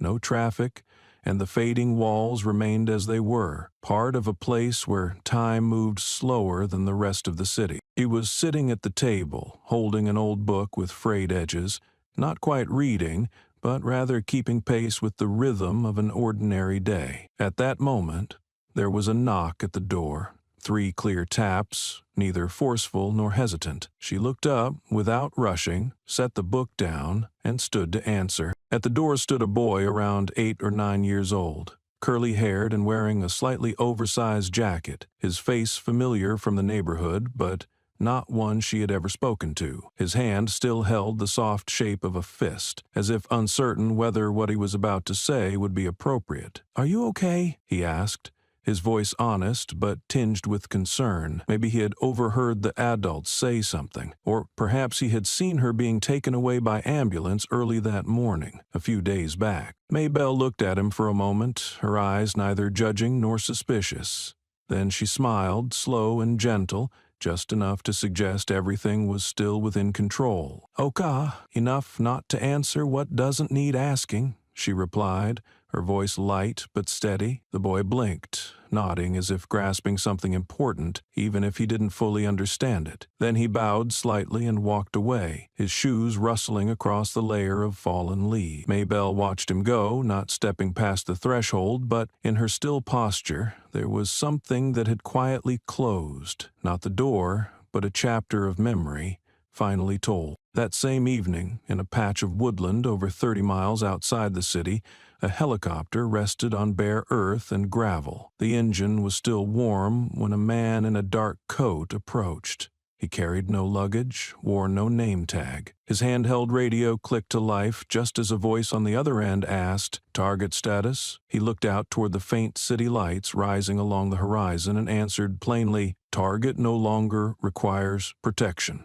She remains herself." The voice replied with a simple "understood," then ended the call. The man placed the radio back into his coat pocket and boarded the aircraft. As the blades turned, red dust curled into low swirls across the ground. No one saw him off. No record was made of the departure. As usual, the flight was unlogged, unannounced, and left no trace. Back at the small house at the end of the street, Maybelle had drawn the curtains. A warm bedside lamp cast a yellow glow across the wall where the family photo once hung, but now had been taken down. She wasn't waiting for news. She didn't turn the phone back on. The silver badge, stored deep in the drawer, remained untouched, and the rocking chair by the window still gave off its soft creak as she sat, just enough to fill the spaces that no system of power had ever been able to fill. That day everything returned to what it had been, but those who had witnessed it all felt something had shifted, not because someone vanished, but because, after everything, she was still there, living, walking, looking straight ahead, as if every attempt to shake her had failed. And perhaps that, more than any investigation, any internal discipline, or any lesson handed down from above, was what finally made the system step back. Because in the end, the man understood. His mother didn't need anyone else to protect her. She only needed someone to believe that her quiet strength was enough to hold the line, even when the world had temporarily forgotten it. No one knew exactly where the video had come from. It first appeared on an encrypted forum run by a civilian watchdog group monitoring abuses of power, accessible only through private invitations. The video was less than a minute long, shot from a high angle, likely a civilian security camera that had been overlooked during the police unit's sweep. In the footage, Logan was visible, tall frame, police uniform, voice crisp with no sign of concern about being recorded. An elderly woman was pulling a trash cart, light shining directly on her face. Then her arm was yanked, her faint resistance shown, and finally the shove that sent her frail body to the ground. There were no screams, no cries for help, only a suffocating silence before the video faded to black, ending with white text, "She didn't call for help, but we heard her." There was no name in the video, but those familiar with the system recognized Logan immediately, not by face but by voice and the way he placed his hand on her shoulder before the push. That stance, that gesture, had appeared in other incidents, but never had it been caught this way. From underground forums, the video began to spread rapidly across social media overnight. The first user to share it included no hashtag, no caption, But within 3 hours, tens of thousands had viewed, reshared, and translated the final line into over 15 languages. No one knew who had leaked it, but everyone understood it wasn't just about one elderly woman. At a small office on the city's east side, inside a shared space used by young attorneys focused on minority communities, Mia Lang, who had just turned 30, was opening her laptop when the video came through a secure message group. She watched it once, then stepped into the hallway without a word. 10 minutes later, she returned and began drafting a public petition. In the petition, Mia did not name May Bell. She did not name Logan either. Instead, she wrote, "We demand the reopening of all cases closed in the past 10 years involving the use of force against elderly black citizens, especially those living in low-income neighborhoods without official camera coverage." The petition was 2 pages long, backed by statistical data from an independent study conducted the year before, revealing that nearly 70% of force-used incidents involving citizens over 60 had no legal record, and most victims were people of color. The majority had no image evidence. Survivors rarely had private legal representation. Within 4 days, the petition gathered more than 200,000 signatures. Independent journalists began investigating. Major platforms stayed silent. But in local community meetings, people started naming those who had been ignored, not as victims, but as links deliberately erased from official reports. Mia did not appear on television. She did not grant interviews. She said only one sentence during a closed-door meeting with a group of retired investigators hoping to rebuild a civil oversight network. "We don't need to chase justice for each person. We need to make the system remember everyone it let fall without anyone standing beside them." In emails sent to oversight agencies, she attached the video, unedited. The subject line read, "No one spoke, but the truth still does." And from that moment, the first unofficial investigation reopened, not with budget allocations, but with anger gathered from thousands of silences that had finally hit their limit. No one could trace the video's origin, but it did exactly what it needed to do: pull the entire system back to a place it had once chosen to look away from. The cold sidewalk where an old woman fell and no one believed she had someone to speak for her, until everyone realized that sometimes silence alone is enough to spark change. No headline appeared on the front pages of major newspapers, but the following Monday morning, after the video went viral, a quiet wave began spreading through administrative offices, first at the district level, then city-widely, and eventually into areas under federal jurisdiction. Insiders started calling it by a bitter nickname, the Silent File Sweep. From the Department of Justice, a series of phone calls were made, not through switchboards, not on scheduled timetables. A special coordination unit operating under the Civil Justice Oversight Office was ordered to review all force cases involving elderly and minority citizens from the past 3 years. No state restrictions, no regional exemptions.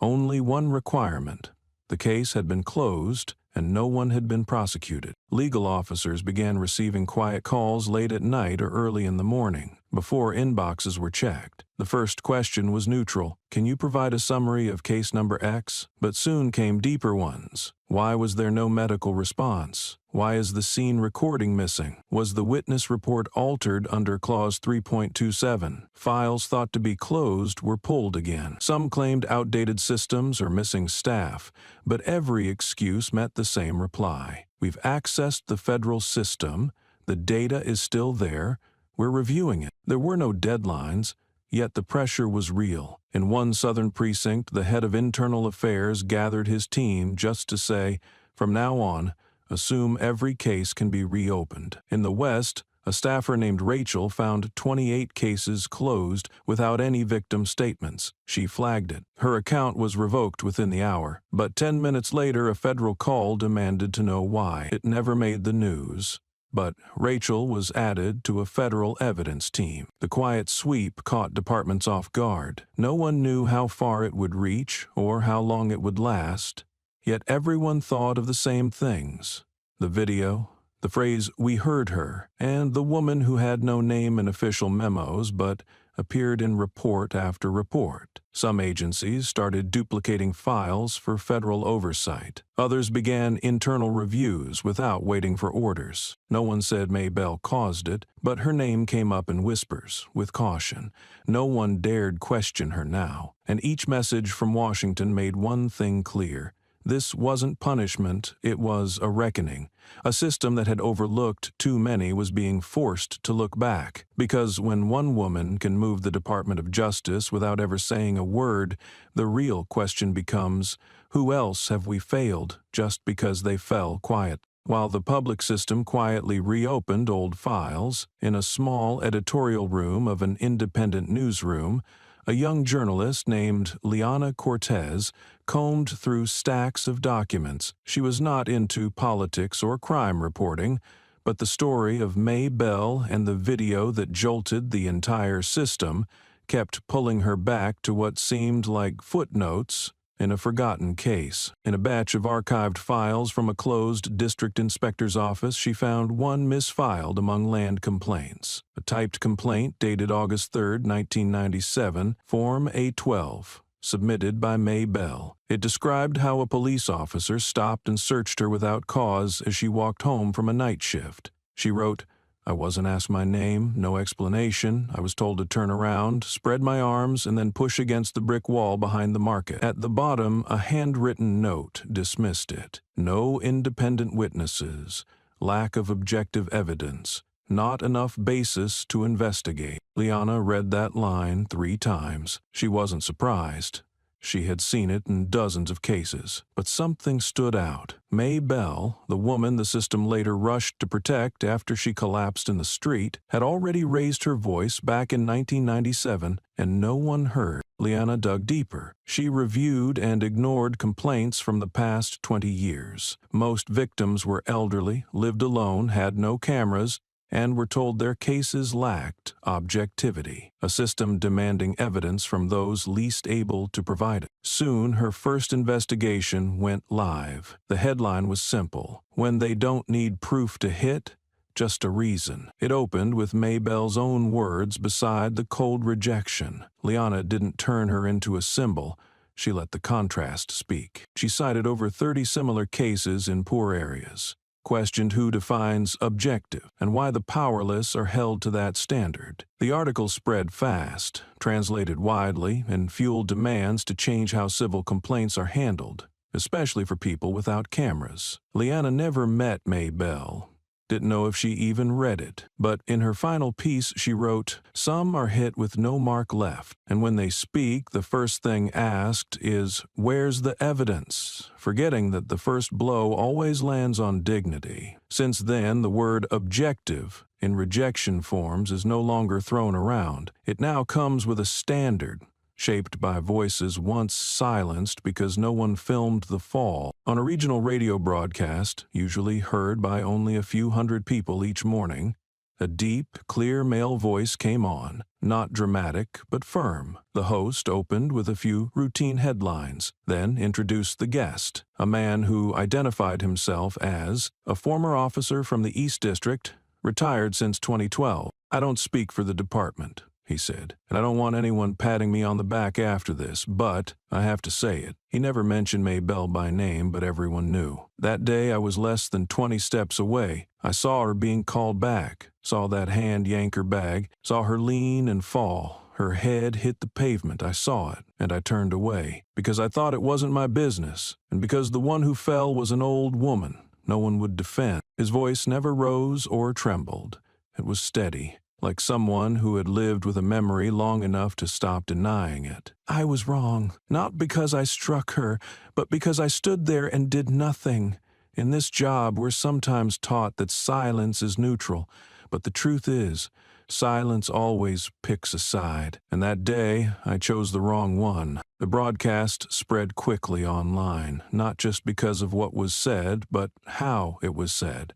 A voice from inside the system, admitting guilt without asking to be forgiven. It was seen as the beginning of a wave of responses from others in the profession who began rewriting their reports. Meanwhile, major TV outlets revisited the original short video, not to shock, but to pause it at the 30-second mark, when May Bell had already fallen. Her face wasn't in frame. What stood out was a white metal chair tipped over beside her, one leg bent, backrest dusty, angled to the right side of the screen like it had just been pushed. No one noticed that chair at first, but zoomed in, it became a mute witness, the chair she used to rest while pulling her trash cart down each block. It wasn't broken, but its position, skewed from the shape of her body on the bricks, came to represent the imbalance between people and the system. Within a week, that toppled chair became a symbol in quiet justice campaigns. CNN used it as a background image in their special report, Unspoken Reflex, When Justice Doesn't Have to Shout. NBC recreated the frame in a civil rights series. Local advocacy groups printed it on posters calling for enforcement reform. No statue of May Bell was built. No law bore her name, but the chair, paired with that officer's confession,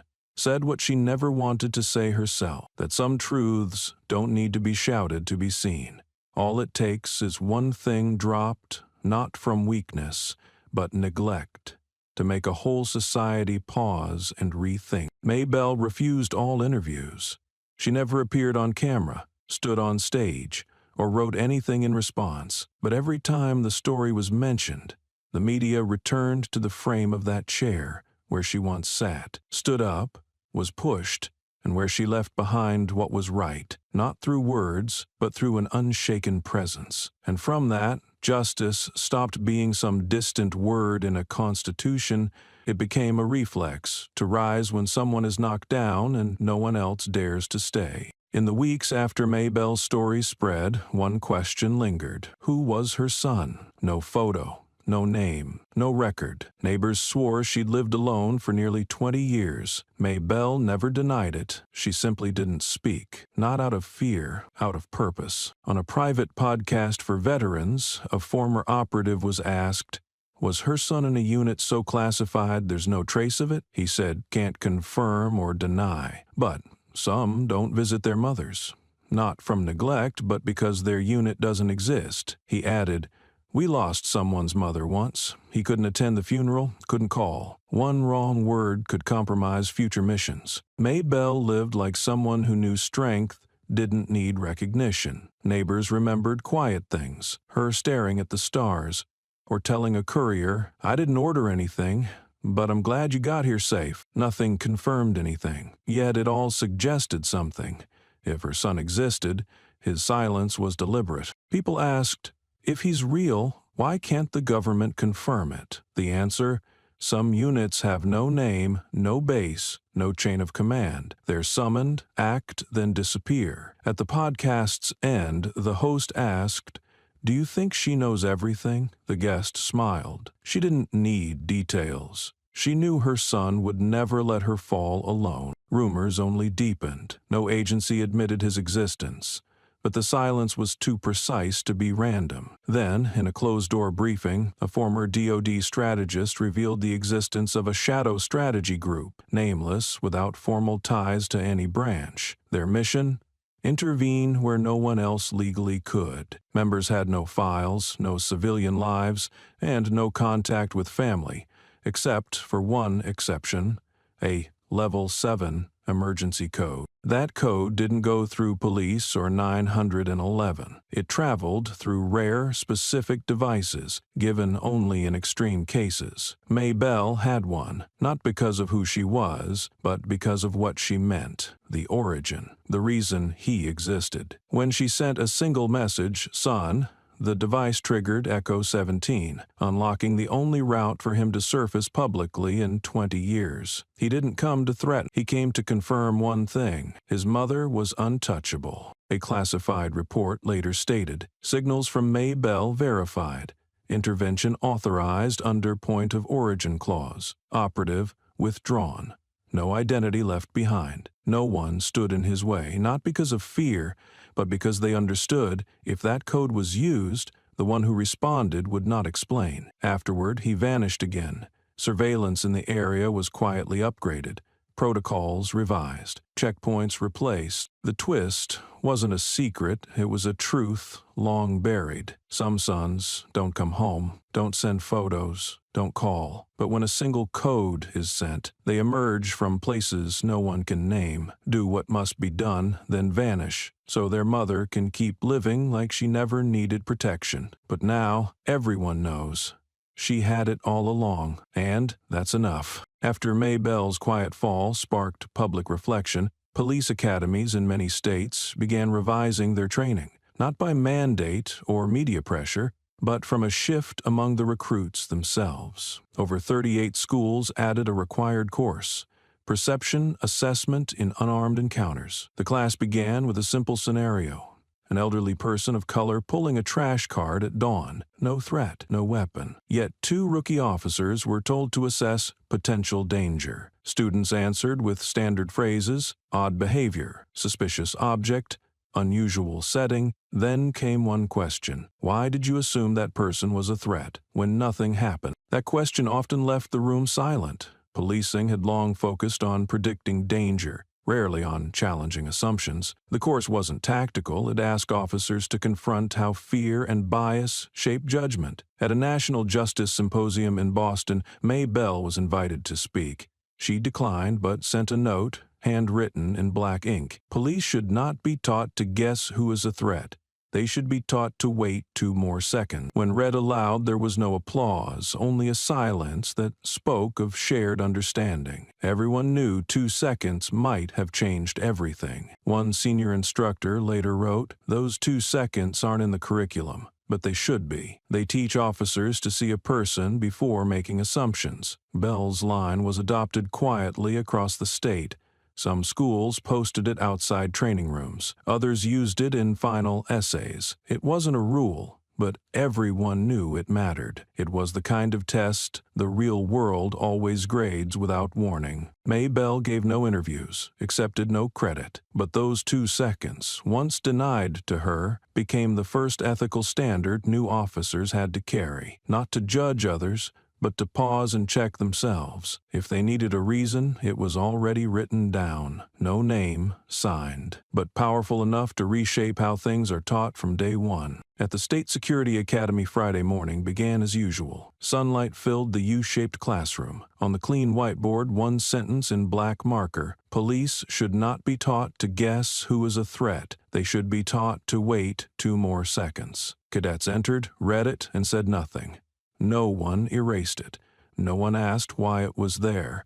The instructor hadn't arrived. The first to stand wasn't a trainer. It was Lieutenant Morgan, quiet, punctual, usually in the back. Today, he chose the front. Morgan stepped up to the board without notes, without asking. He stood tall, eyes not on the writing but on the people seated before him. Then, in a steady voice, not loud but clear, he spoke each word like carving them into memory. Police should not be taught to guess who is a threat. They should be taught to wait 2 more seconds. The sentence hung in the air like a thin blade, not sharp enough to cut instantly, but slicing through the unconscious defenses these rooms often build, where everyone is trained to react, to control, to identify targets fast. Morgan did not explain. No comment. He didn't say where the line came from. He simply returned to his front row seat, arms crossed, back straight, eyes still on the board. A woman on the right side lowered her pen,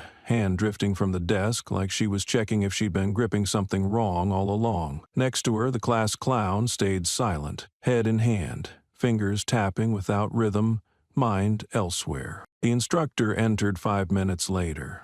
He paused at the board, looked at Morgan, then the rest of the room. He didn't ask who wrote it. He didn't erase it. He set down his bag, removed his glasses, and said, "Good. Then today, we'll start from here." The lesson didn't follow the syllabus. Instead, he asked each student to write about a moment they reacted too fast or too slow, and what those 2 seconds might have changed. Some didn't write right away. Some stared a long time before putting down the first word. No one was asked to turn in their pages. But by the end, nearly half the class left theirs on the instructor's desk, not for grades, as a form of owning something, of reckoning, of remembering. Morgan left nothing behind. But when the dismissal bell rang, he was the last to rise. He walked past the board and quietly wiped the sentence away with his sleeve. No one stopped him. No one said to leave it up, because what needed to remain was already in their heads, not as a command, but as the pause that must exist before anyone draws a weapon, raises a hand, or shouts under the banner of procedure. That day, there were no drills, no rapid response tests, but that nameless class became one of the most cited moments in final self-assessments. Few remembered all the content, but all remembered the silence after one simple line, a line once folded into an envelope, unsigned, but heavy enough to make a whole room stop and think for more than 2 seconds. No official accusations came from the agency's spokesperson, but within law enforcement circles, it was clear. When a system begins locking down access to data it once left open, it signals that something has slipped out of control for too long and is now being pulled back, slowly but without negotiation. The Federal Internal Investigation Bureau, long known as the final checkpoint for administrative misconduct, quietly issued a special internal order, temporary suspension of database access for more than 30 officers across 6 states. This wasn't part of any routine audit. It followed a newly compiled report linked to the review of civil enforcement cases involving violence against elderly citizens. Notably, the suspension did not target those who directly used force, but those who stood nearby, witnessed it, and failed to report or act. Of the 32 names, 11 are still active, 13 retired within the past 3 years, and 8 are mid-level commanders from special units working in high-risk zones. A review team investigator explained, "This isn't punishment. It's about repositioning those who thought they could stand aside without consequence." The order cited a specific clause, ethics violation under Code 11.4c, failure to intervene or report disproportionate enforcement, especially involving elderly or vulnerable individuals, regardless of criminal context. Internally, the order was seen as a clear strike against an unspoken rule that had long shaped certain units.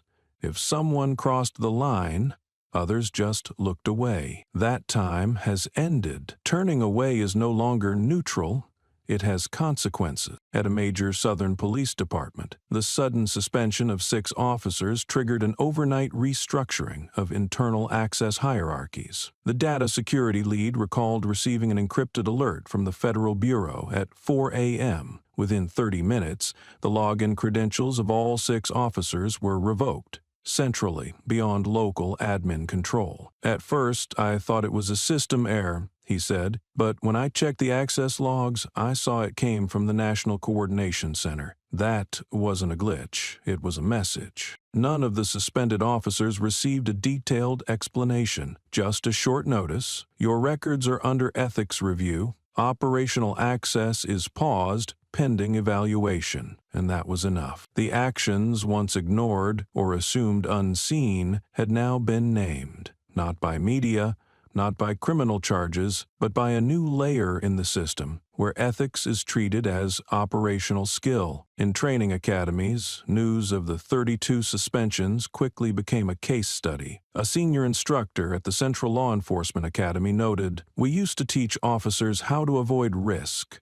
Now we teach them not to avoid responsibility, because silence is a choice, and every choice carries consequences." Access, once just a technical tool, began to carry moral weight. No one could claim neutrality. No one was off the hook just for staying silent. The system had started to grasp a deeper truth. What's right is shaped not just by who gives the order, but also by who was there, who saw, and still chose not to act. In the National Police Federation's quarterly bulletin, tucked between technical reports, was a short column by Lieutenant Colonel Raymond Ellis, who leads retraining in the Midwest. The opening line cut deep. "We've spent too many years training to react fast to big threats, while losing control to small ones. He didn't mention May Bell or name any suspended officers, but it was clear what he meant. In the next line he wrote, "The real danger isn't the gun, it's in the habit of brushing off the small things, a dismissive glance, a careless shove,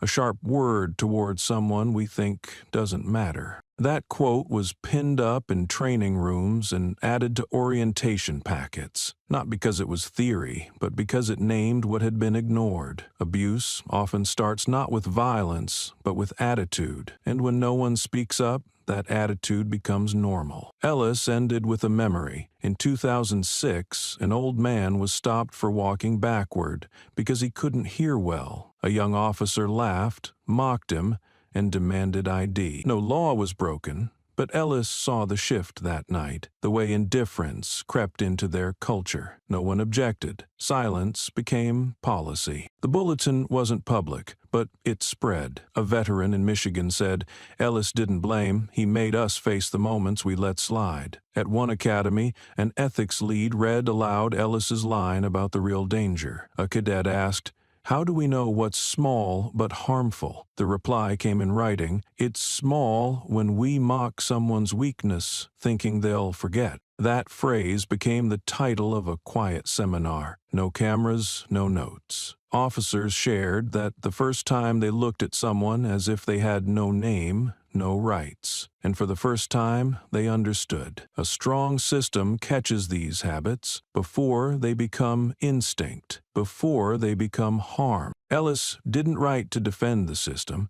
He wrote to warn them. Trust isn't built by strength. It's built on awareness. And awareness begins when we stop, before something small breaks something we can't fix.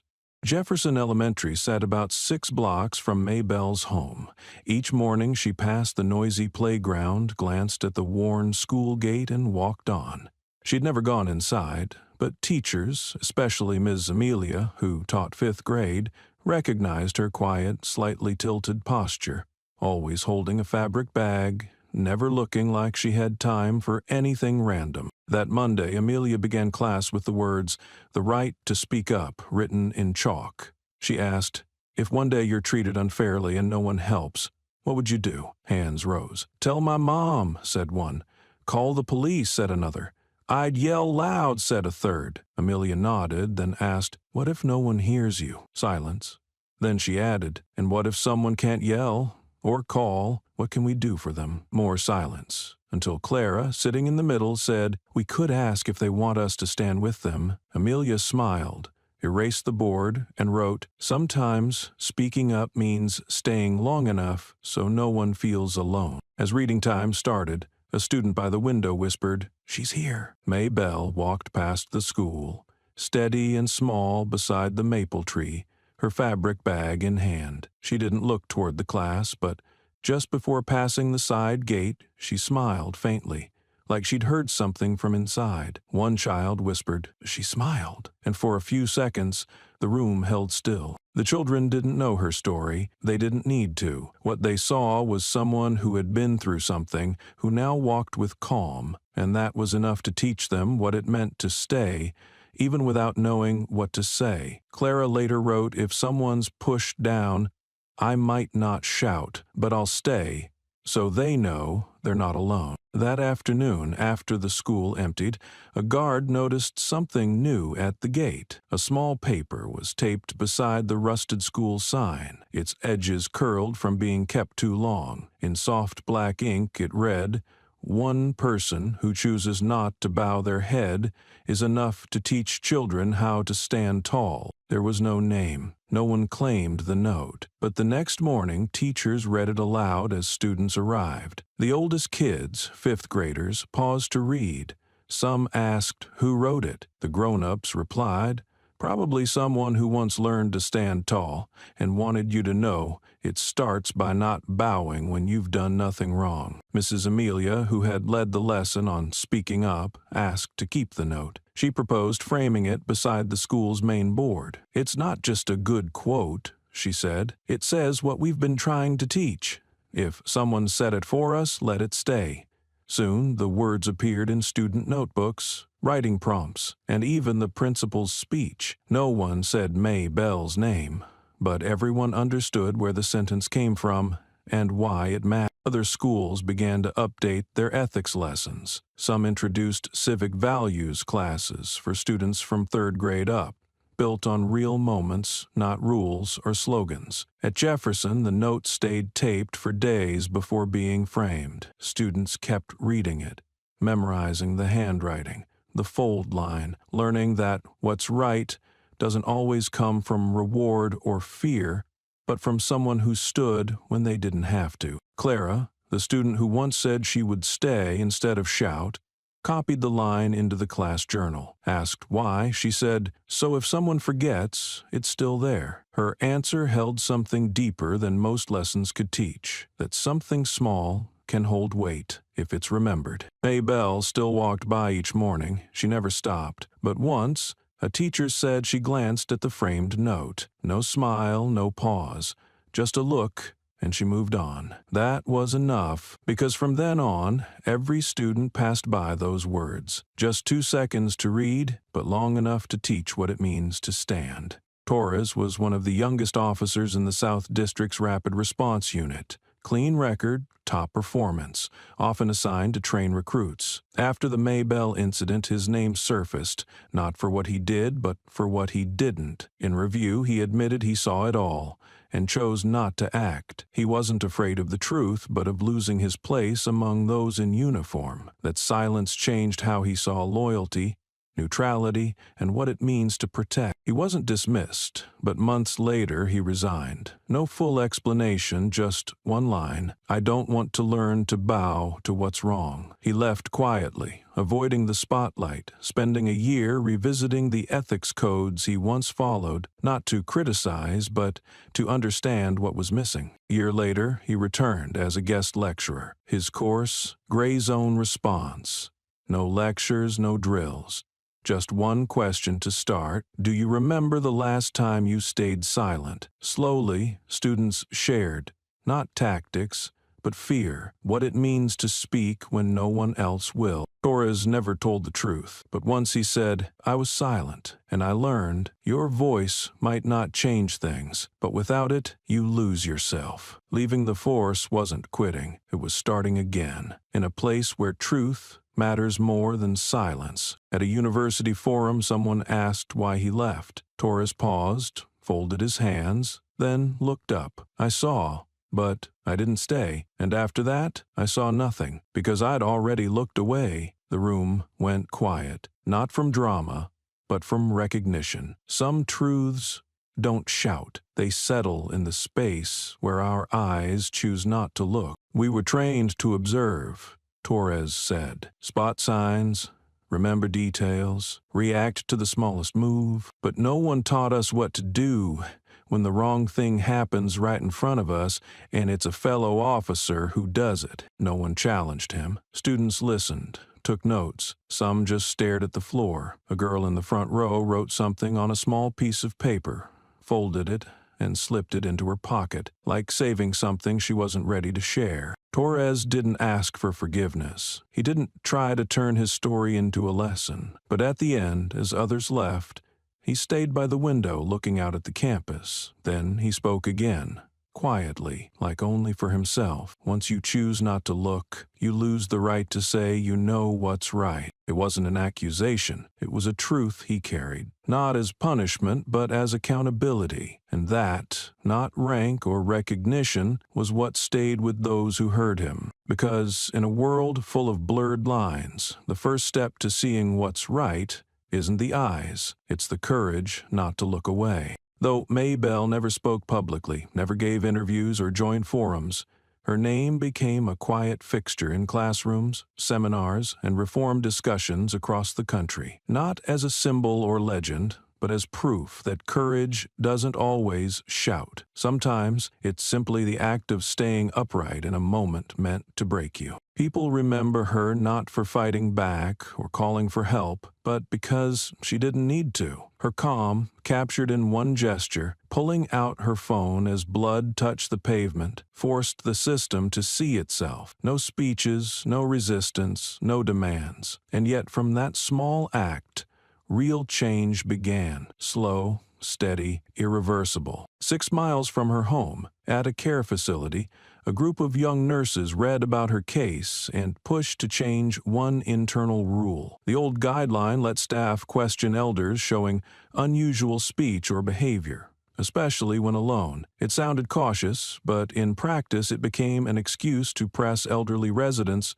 with unnecessary questions. Why they walked early, what was in their bag, why they circled the garden too many times. After a midweek emergency meeting, the staff replaced that clause with one clear sentence, printed in bold and posted throughout the building. Do not question elderly residents unless a specific, documented reason exists. That line soon appeared on nurse station doors, shift boards, and new staff trainings, not to stop safety checks, but to remind everyone dignity is not something people must earn. It's automatic. Now, when an older person walks out of step or holds strange routines, it's no longer grounds for suspicion.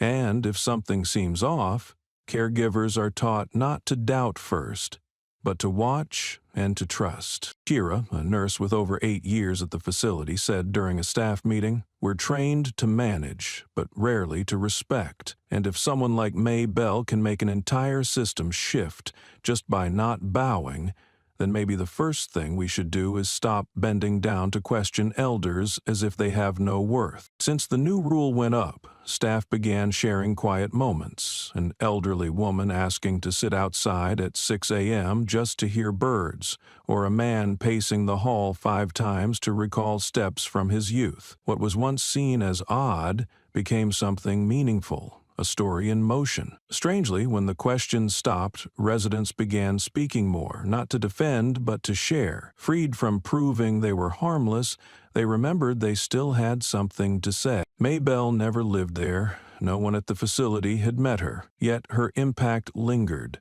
not in headlines, but in how the system adjusted itself to avoid repeating harm. And maybe, for people nearing the final years of life, what matters most isn't perfect care, but someone who sees them as whole, not a problem to solve. That alone was enough to restore trust, to make justice more than a headline. It became a way people were treated when no one expected them to resist. When the policies were finalized and the media moved on, a quiet note was added to the end of a federal training packet. Not bolded, no icon, just a line on the last page. This story has no hero, but one person did not stay seated. No name was needed. Everyone who had read the files, reviewed the footage, or simply watched that blurry clip of an older woman lifting her head through the noise knew exactly who it meant. Not because she fought, or led, or rallied, but because she rose slowly,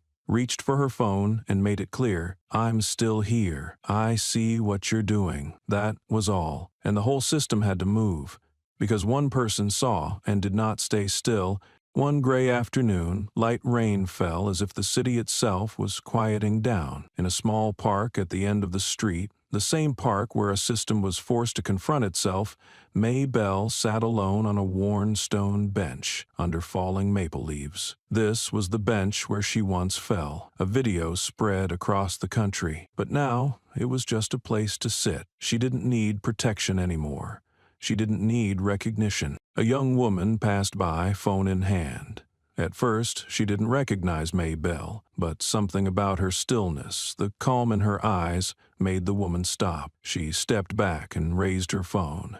"Excuse me, may I take a photo? I want to tell your story." Maybelle turned, looked at her, and shook her head gently. Her voice was warm but steady. "I'm not evidence. I'm a person." The woman froze, lowered her phone, not out of offense, but understanding. Some people don't need to become symbols. They just need to be seen as who they are. Maybelle sat a while longer, then stood, walking alone through the park's stone path. The rain continued. No one held an umbrella over her, but none was needed. She had already weathered the real storm on her own. If her story is told, it's not to glorify her, not to brand her as a movement. It's to remind us, in a time where everything becomes data, image, slogan, dignity still lives in quiet choices, in holding on to a rain-soaked bench, not as a monument, but as a place to simply keep living. Later, a line of white paint appeared on the wall behind the park where she had once been shoved. Small words, no signature, tucked into the crumbling brick. My mother called, and that time someone listened. No one claimed it, but those who knew the story understood.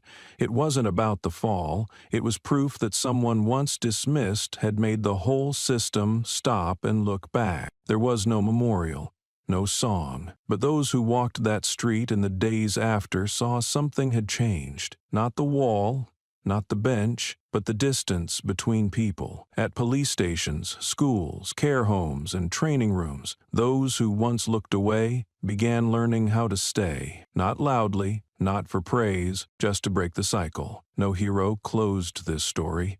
No spotlight marked its end. Only one woman was still walking, with her bag in hand, eyes forward and steady steps, not fast, not slow, just strong enough to remind us when one person refuses to leave themselves behind, even what's wrong begins to fall away, quietly, but for good. Beneath a thin layer of rain over old bricks, where everything once began with what seemed like a meaningless shove, only silence remains. No more hurried footsteps. No more glances that pass without pause. Just a stone bench, a gray wall, and a small line someone left behind, enough to hold memory without needing a name. May Bell did not become a legend. She didn't have to. Her quiet presence, the way she sat and stood, the way she refused to be a symbol just to remain human, that was the strongest ending. In a world that demands proof, she chose not to say more, and through that silence, she made society speak again. This story builds no monument, carves no stone, but it will be remembered every time someone stands in front of what's wrong and chooses not to look away. Not to be a hero, but simply to protect something long forgotten, the right to live, to be respected, and to be seen, not for who you are, but because you are.